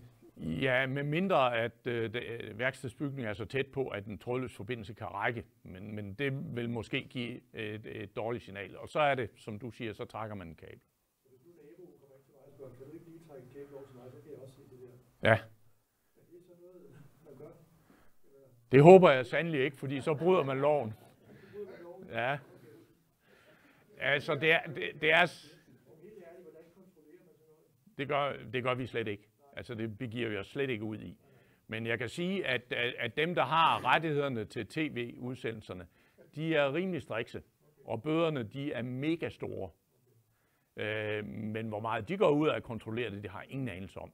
Der, hvor jeg ved, at der bliver gjort noget ud af kontrollen, det er primært, hvis vi snakker erhvervsanvendelse.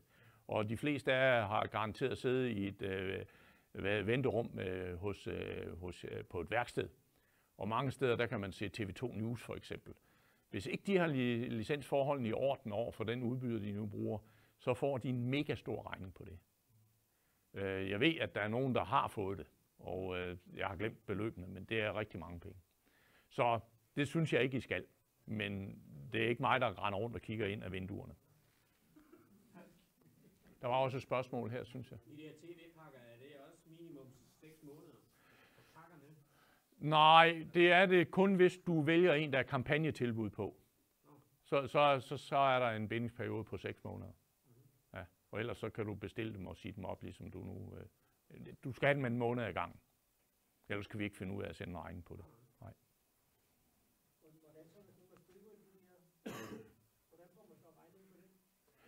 Jamen det er noget, nu kunne du ikke se det, men hvis du går for eksempel ind på Viaplay, så står der nede for neden, klik her, hvis du vil have et abonnement, og som regel så er den første måneds abonnement gratis. Så man kan nå at prøve det af. Men så skal du være opmærksom på, at for de fleste leverandører, der er det din opgave at sige det op. Så hvis ikke du siger det op, så får du en regning. Og det samme gælder for Netflix. Der står også, hvad det koster, 79 kroner om måneden. Så det kan man bare ved at gå ind på hjemmesiden for den pågældende leverandør. Så kan man dels få priserne, men også betingelserne. Betingelserne skal man nok lede lidt længere efter for at finde. Men vær opmærksom på, det er næsten altid jeres opgave at sørge for at få det sagt op.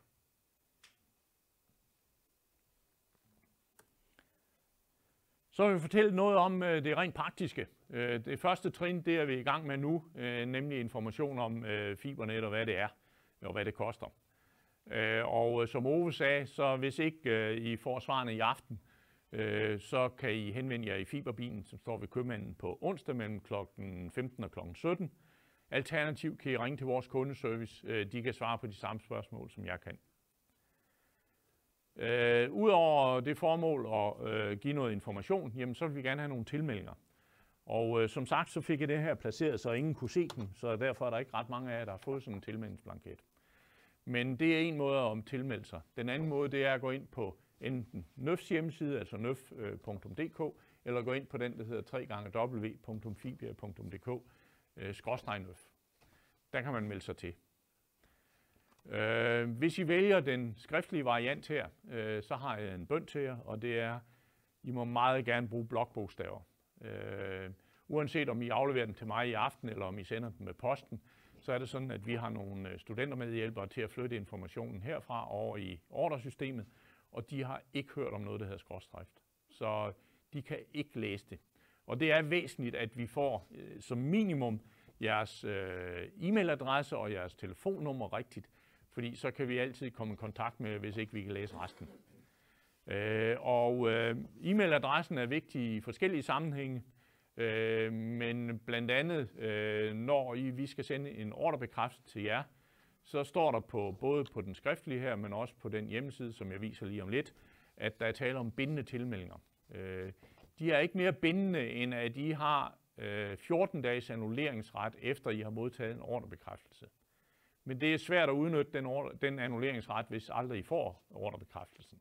Så det er rigtig vigtigt, at den e-mailadresse, I angiver, den er rigtig. Hvis ikke I har en e-mailadresse, så kan man godt melde sig til alligevel, så får I den her ordrebekræftelse på et papirbrev. Og e-mailadressen er faktisk den eneste af de informationer, når vi nu kommer frem til hjemmesiden, hvor man kan gøre det her, hvor man ikke behøver at oplyse noget, fordi der er nogen, der ikke har en e-mailadresse. Fiberbilen, det kan man ikke se helt, men det er en stor hvid kassevogn, som er svær at tage fejl af. Det er ikke Brian, som står der kommer herned. Det er en, der hedder Kim Elbæk, der kommer ned og står ved købmanden. Hvis vi kigger på hjemmesiden, så ser den sådan ud her i formiddags. Og her har jeg fået datoen rigtigt, den 24. oktober. Der er kommet 311 tilmeldinger her i formiddag, og vi skal bruge 398.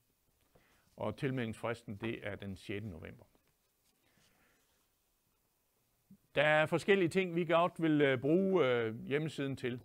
Den ene ting, det er det, vi kalder seneste nyt. Men først så skal jeg lige sige, at indtil I har afgivet en bestilling, så har vi nogle problemer med at kommunikere med jer. Vi er underlagt dørsalgsloven, og det betyder for eksempel, at vi ikke må sende et brev til jer med navnsnævnelse. Vi må sende et brev, hvor der står husstanden på, og så med adressen. Og jeg vil gætte på, at de fleste af jer har kigget på sådan nogle brev tidligere, når der er kommet ind i postkassen, og så har de uåbnet blevet placeret i skraldespanden. Så det vil vi helst ikke. Vi vil helst kommunikere enten via hjemmesiden, eller i det øjeblik, I har lagt en bestilling, så kan vi også kommunikere via den e-mailadresse, I har oplyst.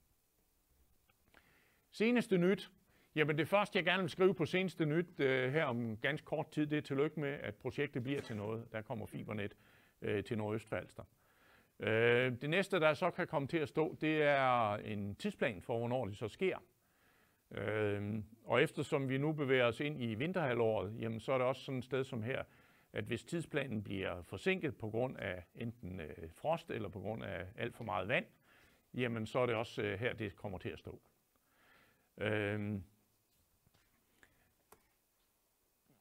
Hvis vi kigger på tilmeldingen, jamen så ligner den ganske meget det, der er på den skriftlige tilmelding her. Og vi kunne måske lige prøve at lade nogen gå rundt, så man i hvert fald har en chance for at se på det. Der er nogle kontaktinformationer, vi gerne vil have. Og så er der nogle ekstra informationer på, som vi også gerne vil have, I tager stilling til. Nemlig den første, det er, hvis I bor til leje i den bolig, I bor i, så vil vi gerne have det oplyst. Der skulle jeg sige, at da jeg så forsiden før, så var der 311 tilmeldinger, men jeg har her før mødet begyndte i aften fået 2, nemlig hvor der var ledsaget af en fuldmagt. Vi skal nemlig have en fuldmagt fra ejeren for at må lægge fibernet ind i huset. Ellers gør vi det simpelthen ikke. Så hvis det er tilfældet for jeres vedkommende, jamen, så må I rigtig gerne afkrydse her, og så får I tilmeldt en sådan fuldmagt, som I så skal sørge for at få udfyldt og få returneret til os. Er der nogen til stede, som bor i sommerhus? Ja.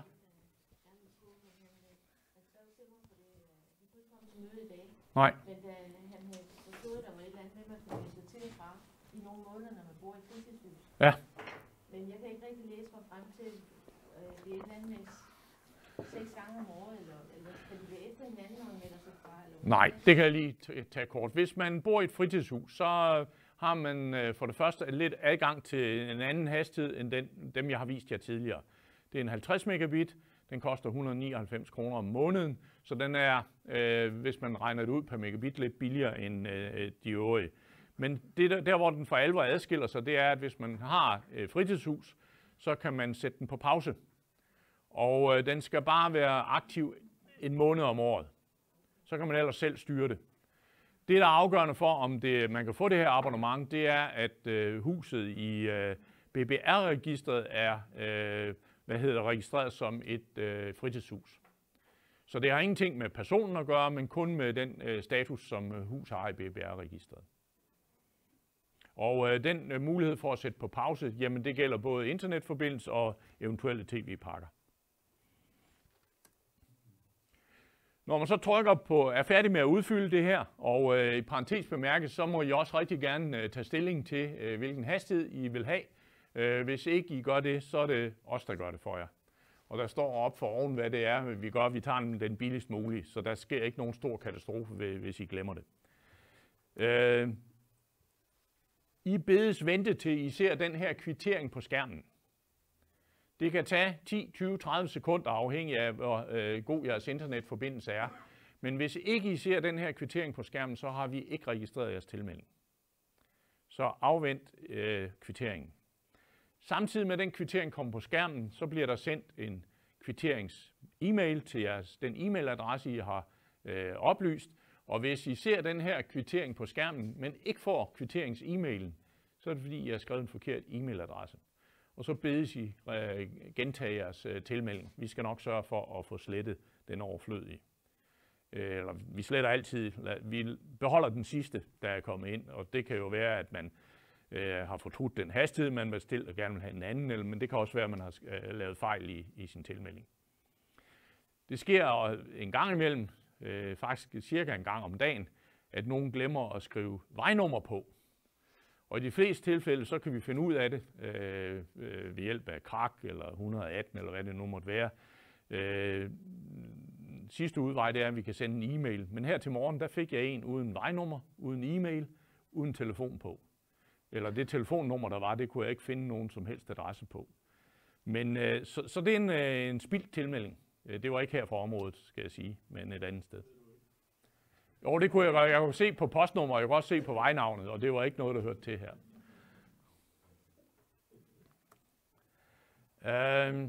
Der er en deadline på den 6. november for, hvornår det er det, der er aftalt med NØF, at det er der, hvor vi slår en streg i sand og konstaterer, om vi har fået tilmeldinger nok. Nu forudsætter vi, at vi har fået tilmeldinger nok, og så skriver vi tillykke på hjemmesiden, og ganske kort tid efter, cirka en uge, så får I tilsendt den her ordrebekræftelse, som jeg har omtalt tidligere. Og vær opmærksom på, at hvis I har skiftet mening og ikke længere ønsker den forbindelse, I har bestilt, så skal I kontakte vores kundeservice og annullere den bestilling. Det får I ikke noget vrøvl ud af, det er helt jeres beslutning. Som I vil se på både den her tilmeldingsblanket og på hjemmesiden, så er der ikke plads til at bestille tv. Og det er med fuldt overlæg, fordi vi skal først lige have konstateret, om der er tilstrækkelig opbakning til, at fibernet skal til området. Og når det er konstateret, jamen, så kan I begynde at ringe til vores kundeservice og bestille noget tv. Og hvis ikke I selv ved, hvordan, eller lige præcis hvad det er, I gerne vil have, jamen, så er det en god idé lige at notere sig, hvad er det for nogle kanaler, I vil se.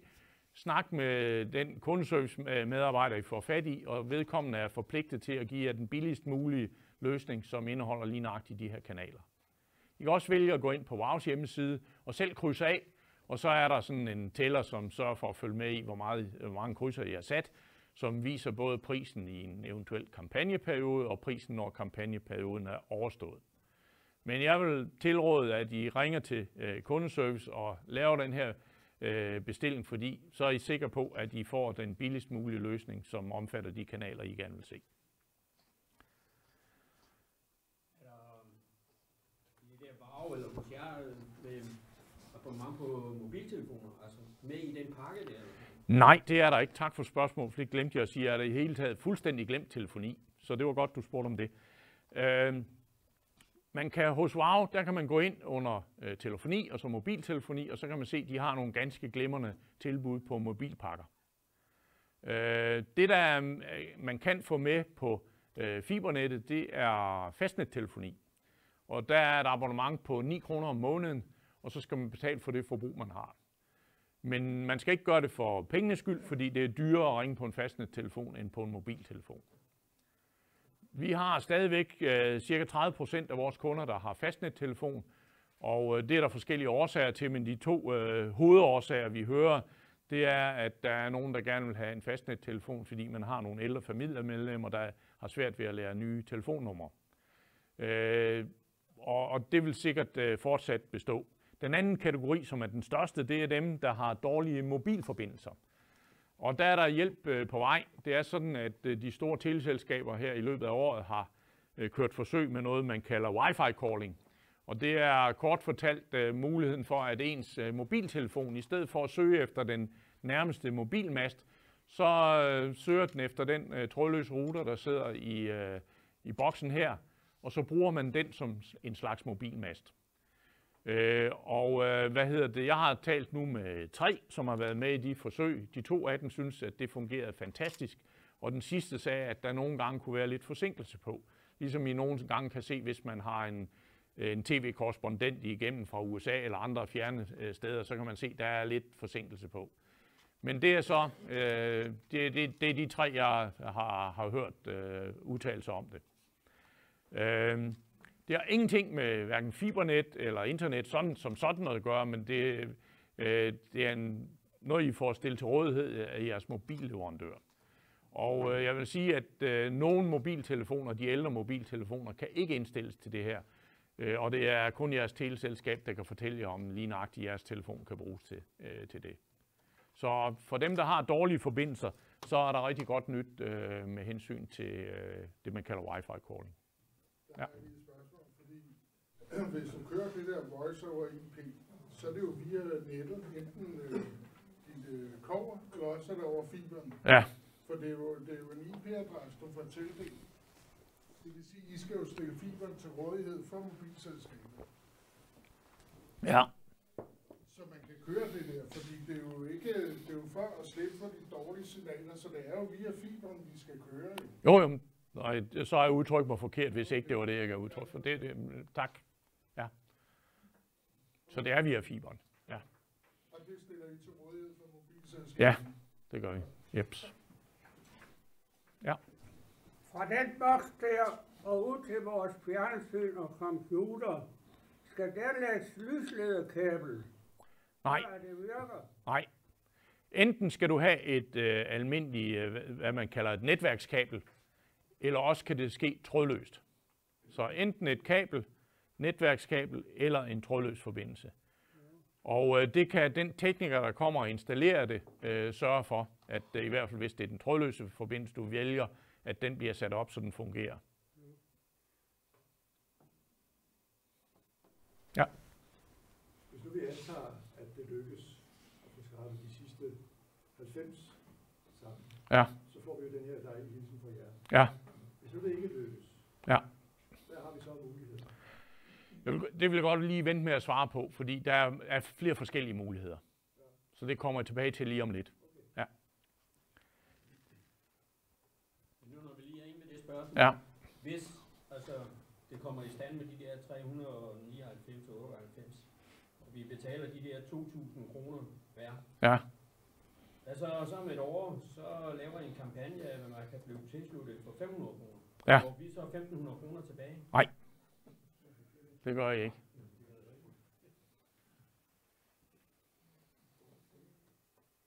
Det var det korte svar. Nej, det man får regning på, det er den tilslutningsafgift, der gælder den dag, man melder sig til. Og det vil også sige, at for ganske mange, hvor vi havde lignende arrangementer sidste år, som var startet før der overhovedet var noget etableringsomkostninger, jamen så fik de selvfølgelig det til den pris, som var gældende den dag, vi sagde, at nu koster det 0 kroner eller 500 kroner, og nu er det 1995. Så hvis prisen stiger til 7.000 kroner i morgen, så får du det stadigvæk til 1995.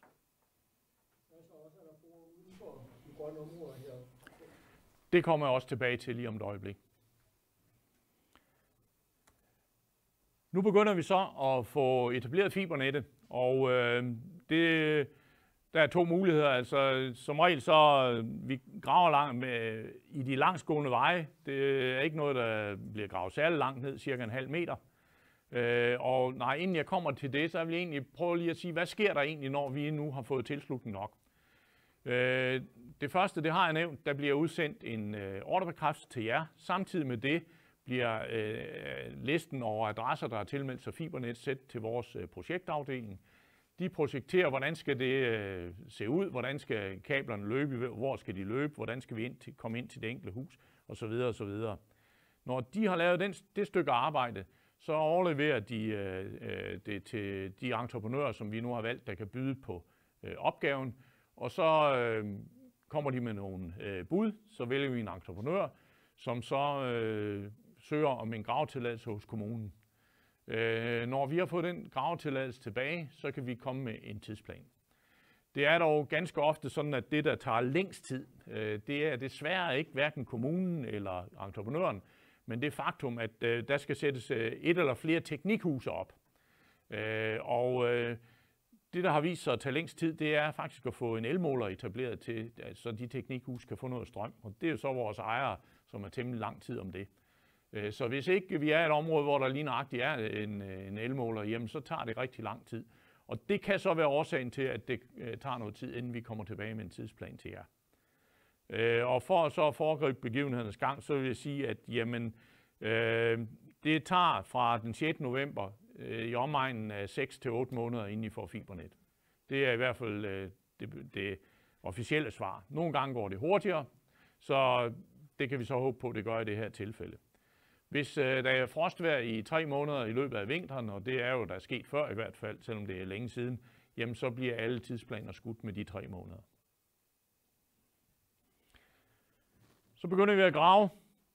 Et eller andet sted i processen, der bliver I kontaktet af en forundersøger. Det forundersøgeren skal, det er, at han skal være enig med jer om, hvordan skal fiberen komme ind til jeres hus, og hvor skal den boks her, hvor skal den sidde.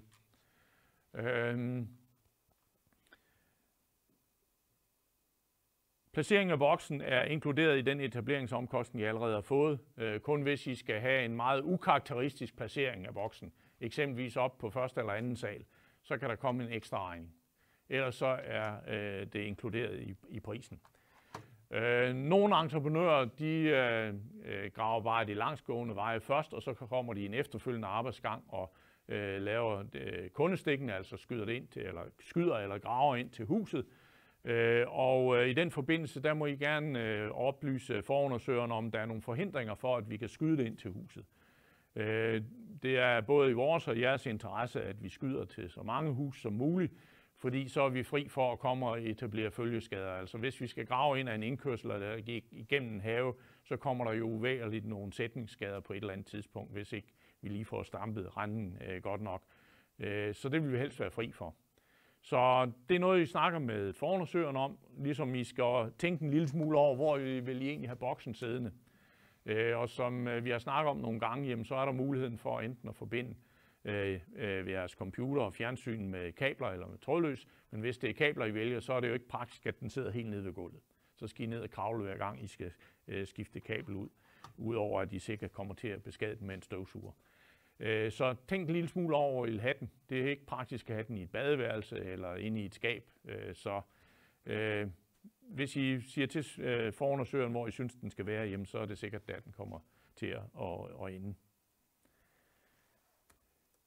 Vi graver kun i den ene side af vejen, så derfor vil der uværligt være halvdelen af husen, der ligger på den anden side af vejen. Og der skyder vi så under vejen, og det ved jeg ikke, om I lige kan se, men det er et eksempel på her. Vi graver et hul på den her side af vejen, over på den anden side af vejen, og så skyder vi under. Og det er det samme, vi gerne vil gøre ind til den enkelte husstand.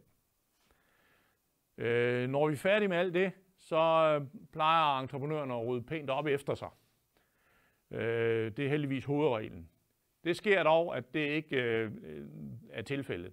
Og hvis det er lige nøjagtigt hos jer, at der er noget, der ikke er lavet færdigt, når vi forlader stedet, så i stedet for at blive sur over det, så ring til vores kundeservice og sig, der er altså en opgave her, der ikke er gjort færdig, så det bedes I komme og gøre. Og jeg håber så, at det ikke koster 400.000 hver gang vi skal ud, fordi så er der nogen, der bliver fattige.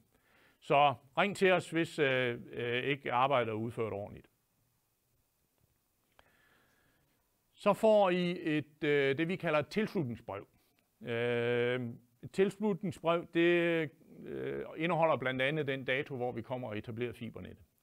Og hvis ikke I kan være hjemme den dag, og det er sådan set et krav for os, vi kommer ikke ind, og vi går ind i huset, hvis ikke der er nogen hjemme. Heller ikke selvom vi får anvist, at der ligger en nøgle et eller andet sted. Så I bedes være hjemme, og kan I ikke være det, så ring til kundeservice og aftal en anden dato.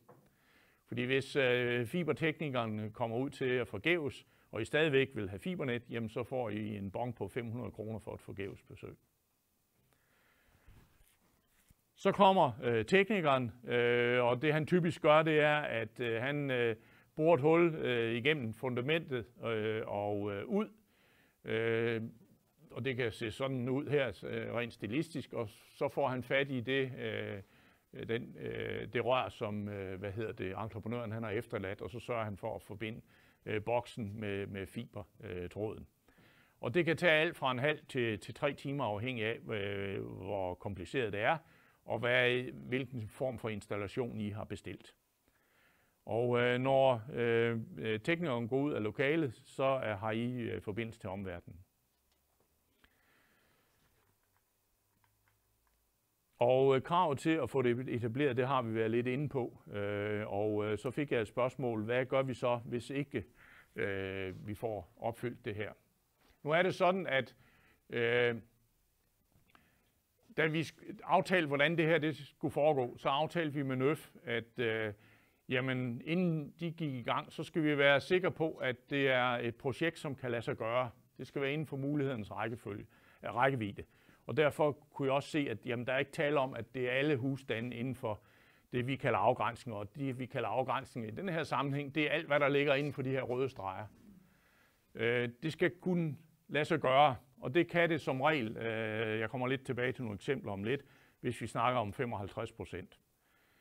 Nu er det sådan, at der er meget stor forskel på, hvor dyrt det er at etablere fibernet i de enkelte områder, og hvad tilslutningskravet er i det enkelte område. Det har vi i første omgang aftalt, at det ser vi stort på, fordi hvis det kan lade sig gøre, så er det sådan, at i de områder, hvor der er størst befolkningstæthed, de skulle meget gerne hjælpe dem med, hvor befolkningstætheden ikke er så stor. Så hvis ellers vi når det her antal, jamen så får alle dem, der er inden for de røde afgrænsninger, fibernet. Og hvad så med dem, der bor udenfor? Det var det, du spurgte om. Jamen det vi på de andre møder, vi har haft, har opfordret til, og den opfordring vil jeg gerne gentage, det er, at hvis I er interesseret i at få fibernet, så uanset hvor I bor, så send os en tilmelding. Jeg lover ikke, at det resulterer i, at alle får fibernet, men jeg lover, at vi kigger på, om det overhovedet kan lade sig gøre. Og i det omfang, vi får flere tilmeldinger inden for de her røde afgrænsninger, end vi har bedt om, jamen så er de med til at hjælpe dem, der ligger uden for afgrænsningerne. Men i ganske mange tilfælde, så er det også sådan, at det kan godt lade sig gøre alligevel, hvis man bare får tilmeldinger nok. Og det vil jeg komme tilbage til lige om et kort øjeblik. Først vil jeg lige vise, hvordan det er gået andre steder, for at sætte de her 55% lidt i perspektiv. Den her skal læses på den måde, at nu har vi jo snakket om Eggesløv-Magle for et stykke tid siden. Der bad vi om 55 tilmeldinger, og vi har fået 80, og det udgør 84% af alle husstande i Eggesløv-Magle. Og sådan kan man se, har der nedad, hvor mange tilmeldinger skulle vi bruge for at projektet blev til noget, og hvor mange har vi så opnået, og hvor stor en procentdel af samtlige husstande i det område, vi snakker om, udgør det så. Og som man kan se, så er de fleste af dem her, hvis ikke lige alle på den her side, over de 55%. Og der er en på 52 og en på 54%, ellers er de også over. Jeg vil sige, at der er en enkelt, nemlig dem, der er bundsgraveren, det er Magleby på Stevns, de kunne præstere 40%. Men fordi husene lå så koncentreret, som de gjorde, så var det tilstrækkeligt til, at de kunne få fibernet. Og hvordan går det så, hvis man har en afgrænsning? Hvis I husker tilbage, jamen, så var der en afgrænsning omkring Mels, omkring Horbelev, omkring Særslev osv. Her er der et eksempel, som er fra Holtu på Stevns, hvor vi også har lavet sådan en afgrænsning. Og det er jo sådan set ikke andet end en rød streg på et stykke papir, som vi har lavet for at regne ud, hvad koster det egentlig at etablere fibernet, i det her tilfælde i Holtu, og hvor mange tilmeldinger skal vi så bruge for, at vi engang i en fjern fremtid kan få en forretning ud af det. I Holtu, der var der lige så stor entusiasme, som jeg har fornemmet, der har været hernede for at få skaffet tilmeldinger nok. Og der resulterede det i, at det endte med at se sådan her ud, hvor vi har Holtu inde i centrum her. Og det er opstået ved, at folk ud af de enkelte veje, der går ud af Holtu, har sagt, at vi vil også gerne have fibernet, og vi vil gerne yde en indsats for, at det sker. Og så har de kommet med tilmeldinger fra den enkelte vej, og så har de sagt, at det her er tilstrækkeligt til, at vi også kan få fibernet. Og det har det så været. Selv herude på et sted, hvor man skulle tro, det ikke kunne lade sig gøre, nemlig et sted, der hedder Vejs Ende, der har de også fået fibernet. Så hvis man ellers gerne vil og lægger lidt knofledt i det, så får man fibernet. Og hvis vi kigger på et lidt mere nærliggende eksempel, nemlig Idestrup, jamen så lader vi ud med en afgrænsning, der så sådan her ud, hvor vi har Idestrup her over til venstre. Vi har 3 byer nede syd for, og så gik det ud til kysten i sommerhusområdet, der lå derude. Og der endte det med, at der kom cirka lige knap dobbelt så mange husstande med under afgrænsningen, og væsentligt mere end dobbelt så mange tilmeldinger, som vi egentlig bad om i første omgang. Så det var dem, du omtalte, som betalte 500 kroner i tilslutningsafgift. Det kan selvfølgelig have noget med det at gøre, men i hvert fald så endte det med et område, som så sådan her ud. Og hvorfor tager vi så ikke de veje med fra starten? Det gør vi ikke, fordi her har vi et eksempel, det er fra Mosebølle Strand, som er et område, der ligger lige nord for Præstø Fjord. Og der havde vi en afgrænsning, som er markeret med en rød streg her, og så en fibertråd, som skulle løbe langs med Egemosevej. Og der fik vi så spørgsmål, jamen hvorfor kom den vej her, der hedder Sivet, hvorfor kom de ikke med i første omgang? Det gjorde de ikke, fordi der er 410 meter grave, der er 5 husstande på vejen. Og det er ikke noget problem, hvis de alle sammen melder sig, så får de fibernet. Men i det her tilfælde, så endte det faktisk med, at kun nummer 4 havde meldt sig. Og hvis vi har haft dem med i afgrænsningen, så skulle vi grave 410 meter, og det er så lidt knap nok, men lad os så sige 380, for at komme ud til nummer 4. Og det er simpelthen for langt. Vi vil aldrig nogensinde komme til at tjene penge på det abonnement, vi kunne få i nummer 4. Så derfor var de ikke med i første runde. Men hvis de alle sammen havde meldt sig, så havde de også fået fibernet. Og det er egentlig svaret til, hvad hvis man bor uden for de afgrænsninger, vi har nævnt, jamen så er der stadigvæk gode muligheder. Hvad så, hvis de 4 andre de siger, at vi betaler for den 5. Altså, hvad så? Jamen altså igen, vi er ikke hverken detektiver eller politi. Vi går ikke og undersøger hverken motiver eller hvad folk de gør. Så hvis det eneste, jeg tager stilling til, det er, hvilken adresse får jeg en tilmelding fra. Nå, men det jeg mener, altså, der er 5 hus der. Hvis du 4 hus vil have det, så vi betaler lidt mere. Ja. Hvis det nu havde været 4, nu er der kun 1. Hvis det havde været 4, så havde de også fået fibernet. Og det er altså i det øjeblik, vi har fået tilslutning fra området som helhed her, så har jeg en lang liste med tilmeldinger på adresser, eller fra adresser, der ligger uden for de afgrænsninger. Alle de adresser, de bliver plottet ind på et kort, og hvis det viser sig, at der er en tæthed af tilmeldinger ud af en bestemt vej, så bliver der regnet på det, og hvis tilmeldingerne ligger tæt nok, jamen, så får de også tilbudt fibernet. Der behøver man sådan set ikke selv at foretage sådan noget, det skal vi nok gøre. Ja. Så har en vej, hvor alle husene er med på, og så ligger en ejendom, der ligger 170 meter på den vej. Ja. Hvor det er vedkommende så også? Som udgangspunkt nej, men hvis det er sådan, at der... Det er ikke os, der afgør, hvor folk de vælger at slå sig ned. Så det er sådan, at hvis vi nu tager en positiv variant først, så er det sådan, at hvis der ud af den vej er, lad os sige, jeg regner på, jeg har et mandat fra min virksomhed, som siger, jeg må bruge så mange penge på i gennemsnit at etablere fibernet på en adresse. Og hvis jeg kan komme ned under det gennemsnit, også selvom jeg har den med, som ligger 170 meter væk, så får de også fibernet. Altså det er, lad os sige, vi har fælles interesse her, vi vil gerne have så mange kunder som muligt, men jeg har bare en opgave fra min virksomhed om, at jeg ikke må bruge flere penge end så og så mange, fordi vi også på et tidspunkt skal tjene penge på det her. Hvad så har man, der ligger derude, kan jeg så give 5.000? Det har vi nogle tilfælde af, at der er nogen, der betaler for det. Også ganske mange penge i nogle tilfælde. Men så vidt, altså det er først noget, vi skal kigge på, når alle andre muligheder er udtømt, vil jeg sige. Fordi hvis vi kan havne i en situation som den, jeg viste på Holtu, eller for Holtu, så vil jeg sige, at så er det, der er det optimale. Altså at vi af os selv kommer frem til, at det er dem, der skal have fibernet. Det, jeg tror, det var dig først. Nu da jeg så kortet her fra FAS, altså fra vores område, var det? Altså mellem byerne, mellem de områder, I har tegnet i, ligger I der kabel ude igennem marken, eller ligger I langs vejen? Vi ligger langs vejen. Så ligger langs vejen. Hvorfor kan de ikke blive sluttet? Og det kan de også, nogle af dem. Det er bare sådan, at vores arbejdsgang er sådan, at når vi går i gang med sådan en proces, hvor vi undersøger interessen, så ved jeg ikke, hvilke veje der bliver valgt af vores projektafdeling til at føre kablerne af. Men dem, der ligger langs med de veje, som forbinder de forskellige byer, de skal også nok få tilbud. Og lad mig lige tage kortet her. Og i nogle tilfælde, der giver det sig selv. Og i andre tilfælde, der ligger der allerede nogle rør. Og det viser jeg lige til allersidst. Men dem, der bor langs med en vej, lad os bare sige, hvor er der nogle hus? Jeg vil sige, at nu kan jeg ikke huske, hvad den vej her hedder. Der vil jeg sige, der ligger rigtig mange huse ud af den vej. Og hvis bare vi har fået tilmeldinger nok fra den vej, så skal de også nok få fibernet. Men det kræver, at vi får tilmeldinger. Det er den eneste måde, vi kan vide, at de er interesseret.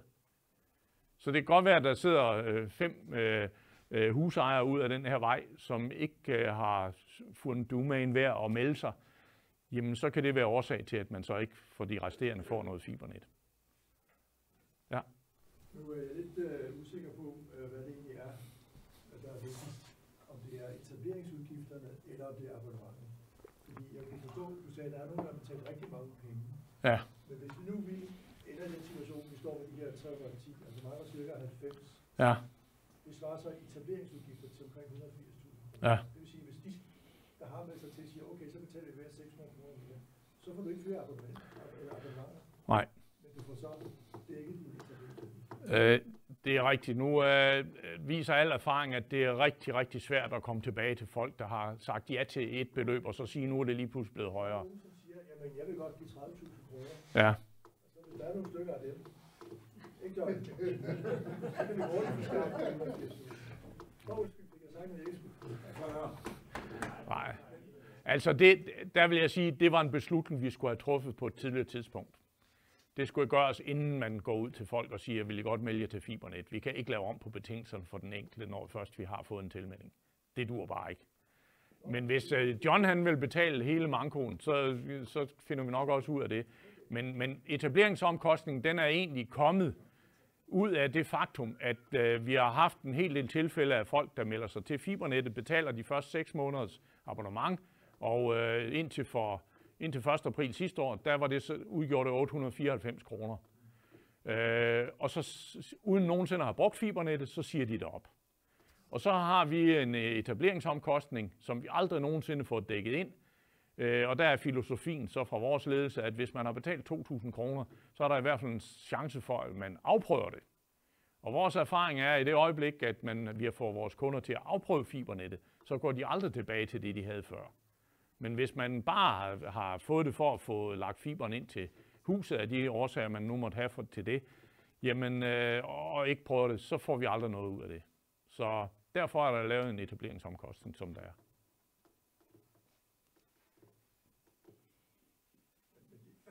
Det foregår meget, det bliver noget analysearbejde at finde ud af, hvis ikke de når de der tal. Ja. Hvad gør vi så? Ja. Og det manglede jeg at give et svar på.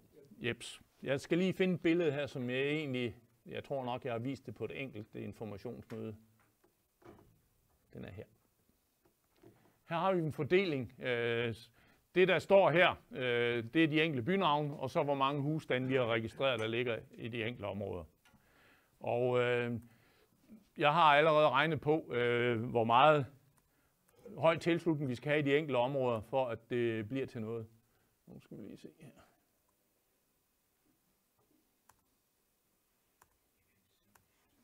Der kom jeg lidt for langt. Sådan. Og som I kan se, så varierer det ganske meget. Og det er også sådan, at ligesom vi kan udvide afgrænsningen, hvis det viser sig, at der er nogen, der melder sig, så er det også sådan, at hvis man i Hesnæs ikke melder sig til, kun kommer med en enkelt tilmelding, nu har vi fået flere, det ved jeg godt, men så bliver Hesnæs taget af kortet igen, hvis det kan forårsage, at resten af området kan få fibernet. Så der bliver ikke noget lavet uforsøgt, når vi har set, hvad bliver slutresultatet egentlig af tilmeldingerne.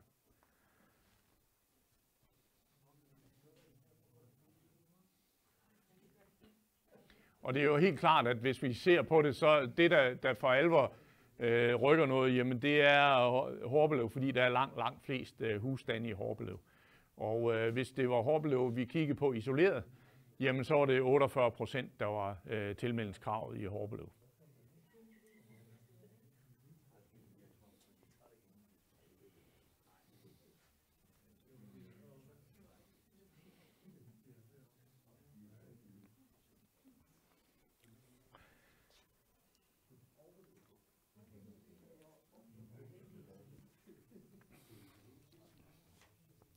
Vi hjælper en lille smule af det arbejde, som er lavet i forbindelse med at lægge el-luftledninger i jorden.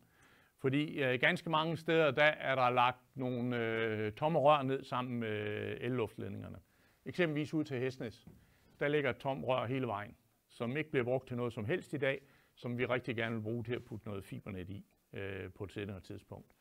Og tilsvarende, det der er planlagt indtil videre, det er, at vi skal hente signalet i Maglebrænde. Jamen der ligger, og årsagen til det er, at der ligger allerede et tomt rør, som vi kan bruge til noget. Så i stedet for at grave hele den vej, og det er temmelig langt, jamen så kan vi bruge det eksisterende rør. Det er de røde. Ja, undskyld, det glemte jeg at sige.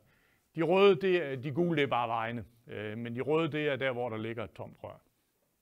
Ja. Så er jeg også nødt til at sige, så synes jeg også, det er forkert, at når de røde rører på, at de så ikke er med inden for vores område. At det røde sikre område. For det er de ikke. Det forstår jeg ikke. Grusbevejen, hvor røret ligger. Ja. Den er med der, men den er ikke med i det røde område. Nej, så mangler jeg jo selvfølgelig at give en information, og det er, at de rør her, de er rigtig gode til, man kan betragte det faktisk som en motorvej. Så vi kan bruge det til at transportere signal fra en ende til den anden, men vi kan ikke bryde det op ud fra hver enkelt husstand. Og det betyder så også, at i det tilfælde, hvor vi, nu er der et eksempel her mellem Horbelev og Særslev, der er et rør, vi kan bruge. Nu ligger der ikke så mange hus lige nøjagtigt på den strækning, men hvis der nu er ligget hus, så skulle vi til at grave en gang til, fordi vi ikke kunne bruge det rør, der lå der, fordi vi ikke kan bryde det op. Vi kan godt, men det er ganske ofte billigere at grave et nyt rør ned. Det der krimskrabsopbevaringen, ja. Er der et rør, man kan bruge det her, eller er det? Jo, jeg har glemt tallene. Til det første informationsmøde, jeg havde her, der kunne jeg huske tallene i hovedet, hvor mange kilometer rør jeg egentlig har regnet med, at vi skulle bruge, og hvor mange vi skulle grave. Men lad os sige, det er 25% af det, vi ellers skulle grave, det klarer de rør, vi allerede har, og resten det er vi så nødt til at grave. Jeg tror, det er nogenlunde den størrelsesorden.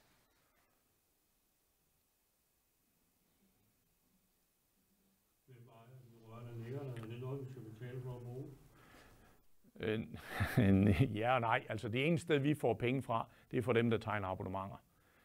Men at rørene ligger der, det er Fibias ejendom, sådan som det er i dag. Og i det omfang, vi kan bruge dem, så gør vi det. Og det medfører, det er, at det lige pludselig bliver muligt at få etableret fibernet, hvor det ellers ikke ville være muligt. Sådan er det i mange områder. Men der ligger også rigtig... Undskyld. Graver I så rør ned igen, eller lægger I så bare kablet ned? Altså graver I rør ned, hvor I kan trække et kabel i en anden dag? Eller? Ja, det gør vi. Ja. Altså ikke inde i byerne, der ligger man, der er forskellige rørtyper, der bliver lagt ned. Men i hvert fald imellem byerne, der ligger der rør. Og vi har været ude for nogle steder, at vi ikke har lagt rør ned, der er store nok. Og så må vi jo grave en gang til, og det er simpelthen for dumt jo.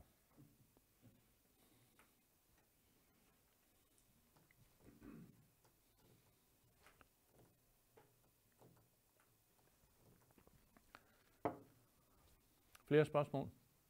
Du forudsætter, at vi kommer hjem med det der om 3 ugers tid. Ja. Har du så på forhånd en tidsplan? Nej, det har jeg ikke. Nej. Det er så, du kan sige, så til sommer, der har I alle sammen. Det tror jeg godt, jeg kan sige, men så er det jo det, hvis der er frost i jorden i januar, februar og marts. Men du er kun også, der hører det her. Ja. Og I sværger på, ikke det kommer ud på Facebook og sådan noget. Ja. Kunne så ikke tænke sig omkring sommer? Nu skal jeg lige have skaffet noget strøm til min computer, for ellers så stopper den lige om lidt. Jamen, jeg tror, at du har hørt mig sige, at det kan variere rigtig meget, hvor lang tid der går.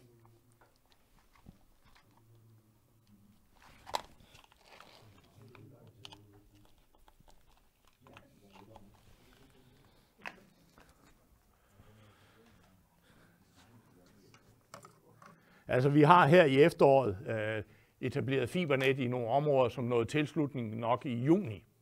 Og det vil sige, at der er gået 4 måneder. Jeg ved også, at vores produktionskapacitet hele resten af året, den er fuldstændig booket. Og det betyder også, at hvis der kommer dårligt vejr, jamen så skubber vi det foran os. Og jamen, hvor meget entreprenørkapacitet kan vi påregne, at vi kan få? Hvor mange kunder får vi inden, og så videre. Der er mange usikkerheder. Det er der. Jeg hører på det, det er ikke urealistisk omkring til sommer. Nej, det er ikke urealistisk. Ja. Ja. Med det der procentsatser. Det Ja. vil sige, de byer, hvor du er, kommer op over de procentsatser i de sikre områder, de er garanteret at kan få. Eller hvordan skal vi lige forstå? Ja, de skemaer er vist.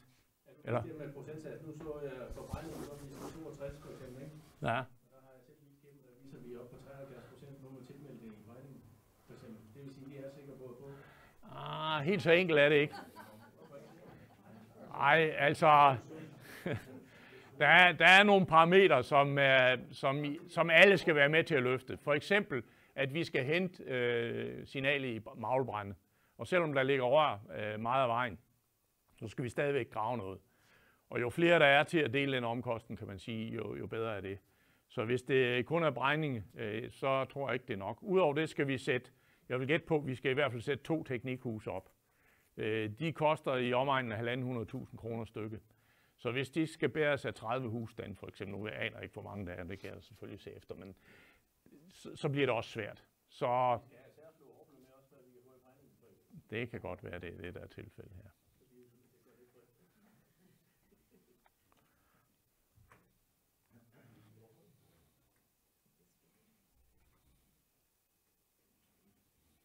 Udgangspunktet er det fra maglbranden. Ved du hvad, det er det, der ligger til grund for mine beregninger. De kan blive kuldkastet fuldstændig, når vores projektafdeling tager hul på den. Men jeg skal bare have et udgangspunkt for at finde ud af, hvor meget koster det at etablere fibernet i det her område. Det kan sagtens være, at for øjeblikket, der undersøger vi også interessen i Falsters Hjerte og i Systofte og omegn. Og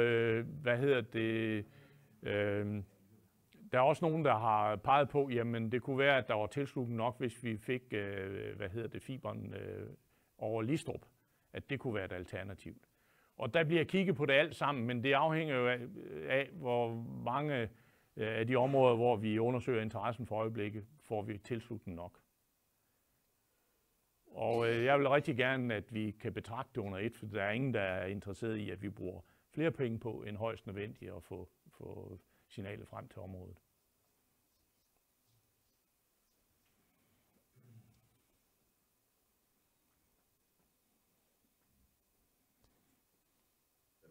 Ja. Så vil jeg gerne sige tak til Jens for det, han er kommet endnu en gang. Jeg vil også sige, at og det sagt, han skal holde sin mund i dag. Niels vil gerne tale om, hvad skal man sige, om bredbånd, luftbåren bredbånd. Og det vil vi ikke blande ind i det. Så derfor siger Niels ikke noget i dag. Jeg har jo samtidig sagt en hel masse. Og så vil jeg sige tak til Martin, der sidder der. Han har sørget for, at det Johnny, han tror, der kun er sket her i rummet, at det kommer ud i den store verden. Så når I kommer hjem, og ikke lige har hørt alt, hvad der er blevet sagt, så kan I gå hjem og streame det som det her. Så smukt på UC, eller YouTube. Ja, vi har ikke noget på vildtid. Men det er altså en mulighed, og hvordan finder I det? I kan gå ind på det, der er nogle Facebook-grupper, men I kan også gå ind på Nøft.dk. Gå ind og kigge der, så er der en link derinde. Så skal I bare trykke på den, og så ryger I op, og så kan I sætte det hjemme i ord med og høre alt det, der er sket i dag. Hvad siger du? Kan jeg så sende en personlig hilsen til Knud? Ja, det er væk, Knud. Ja. Ja. Tak. Hej Knud. Så sådan vil det foregå. Så vil jeg gerne lige sige til sidst også, at dem, som er med i den der gruppe, hvor vi går rundt og stemmer dørklokken, vi må godt lige blive med det bagefter. Jeg har lige et spørgsmål, jeg siger tak. Jeg var ikke helt færdig med op. Nej, det er jo. Det der med de PC'er der, de der nye, hvor mange gælder det? De nye pakker der. Jeg er slet ikke med. De her løsninger med PC'er, hvor du kan få, hvad hedder det? Virusprogram. Ja. Ja, antivirus. Oha. Ja, det tror jeg. Jeg har ikke set nogen begrænsninger nogen steder. Det har jeg ikke. Men det vil jeg godt finde ud af. Hvis jeg kan få din mailadresse, så kan jeg finde ud af det. Ja. Hvad for noget? Du kan godt sende det til Ove, for så synes jeg, det er interessant. Jeg tror, det gælder alle, men nej. Og det er derfor, jeg tror, det gælder alle. Vi plejer nok at skrive det med småt og utydelig skrift, når der er en begrænsning.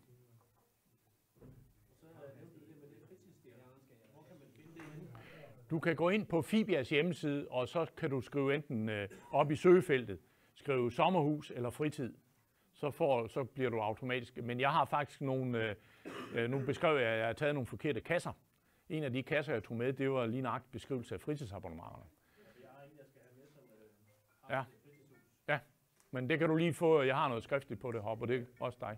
Ja. Jeg vil også gerne sige, at ind på Nøft.dk's hjemmeside, en af de der seneste nyheder, der er det også omkring fritids. Okay. Så kan du finde den. Jeg havde egentlig i nettet der, som jeg bare ikke, det kunne jeg ikke svare på nu.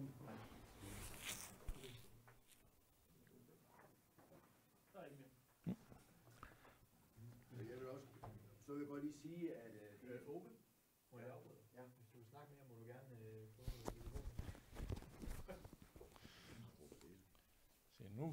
Nu taler jeg uden for referat. Nu kan jeg love det. Jeg troede, jeg kunne gå rundt her og bare tale, og ikke jeg skulle på det der net der. Men det jeg vil sige også, det er, jer der har været her, sådan er det jo mange gange, I er jo interesseret i det her sandsynligvis, og godt kunne tænke jer at få det. Det er jo egentlig ikke så meget jeg skal tale til nu. I skal måske lige så meget tale til jeres naboer, som jeg talte om før, og sige, det kunne da godt være, at det måske var noget. For det skal da ikke en hemmelighed være, vi er jo ikke nået i mål endnu. Jeg har en klippefast tro på, at vi når det. Jeg er næsten sikker på, at vi når det.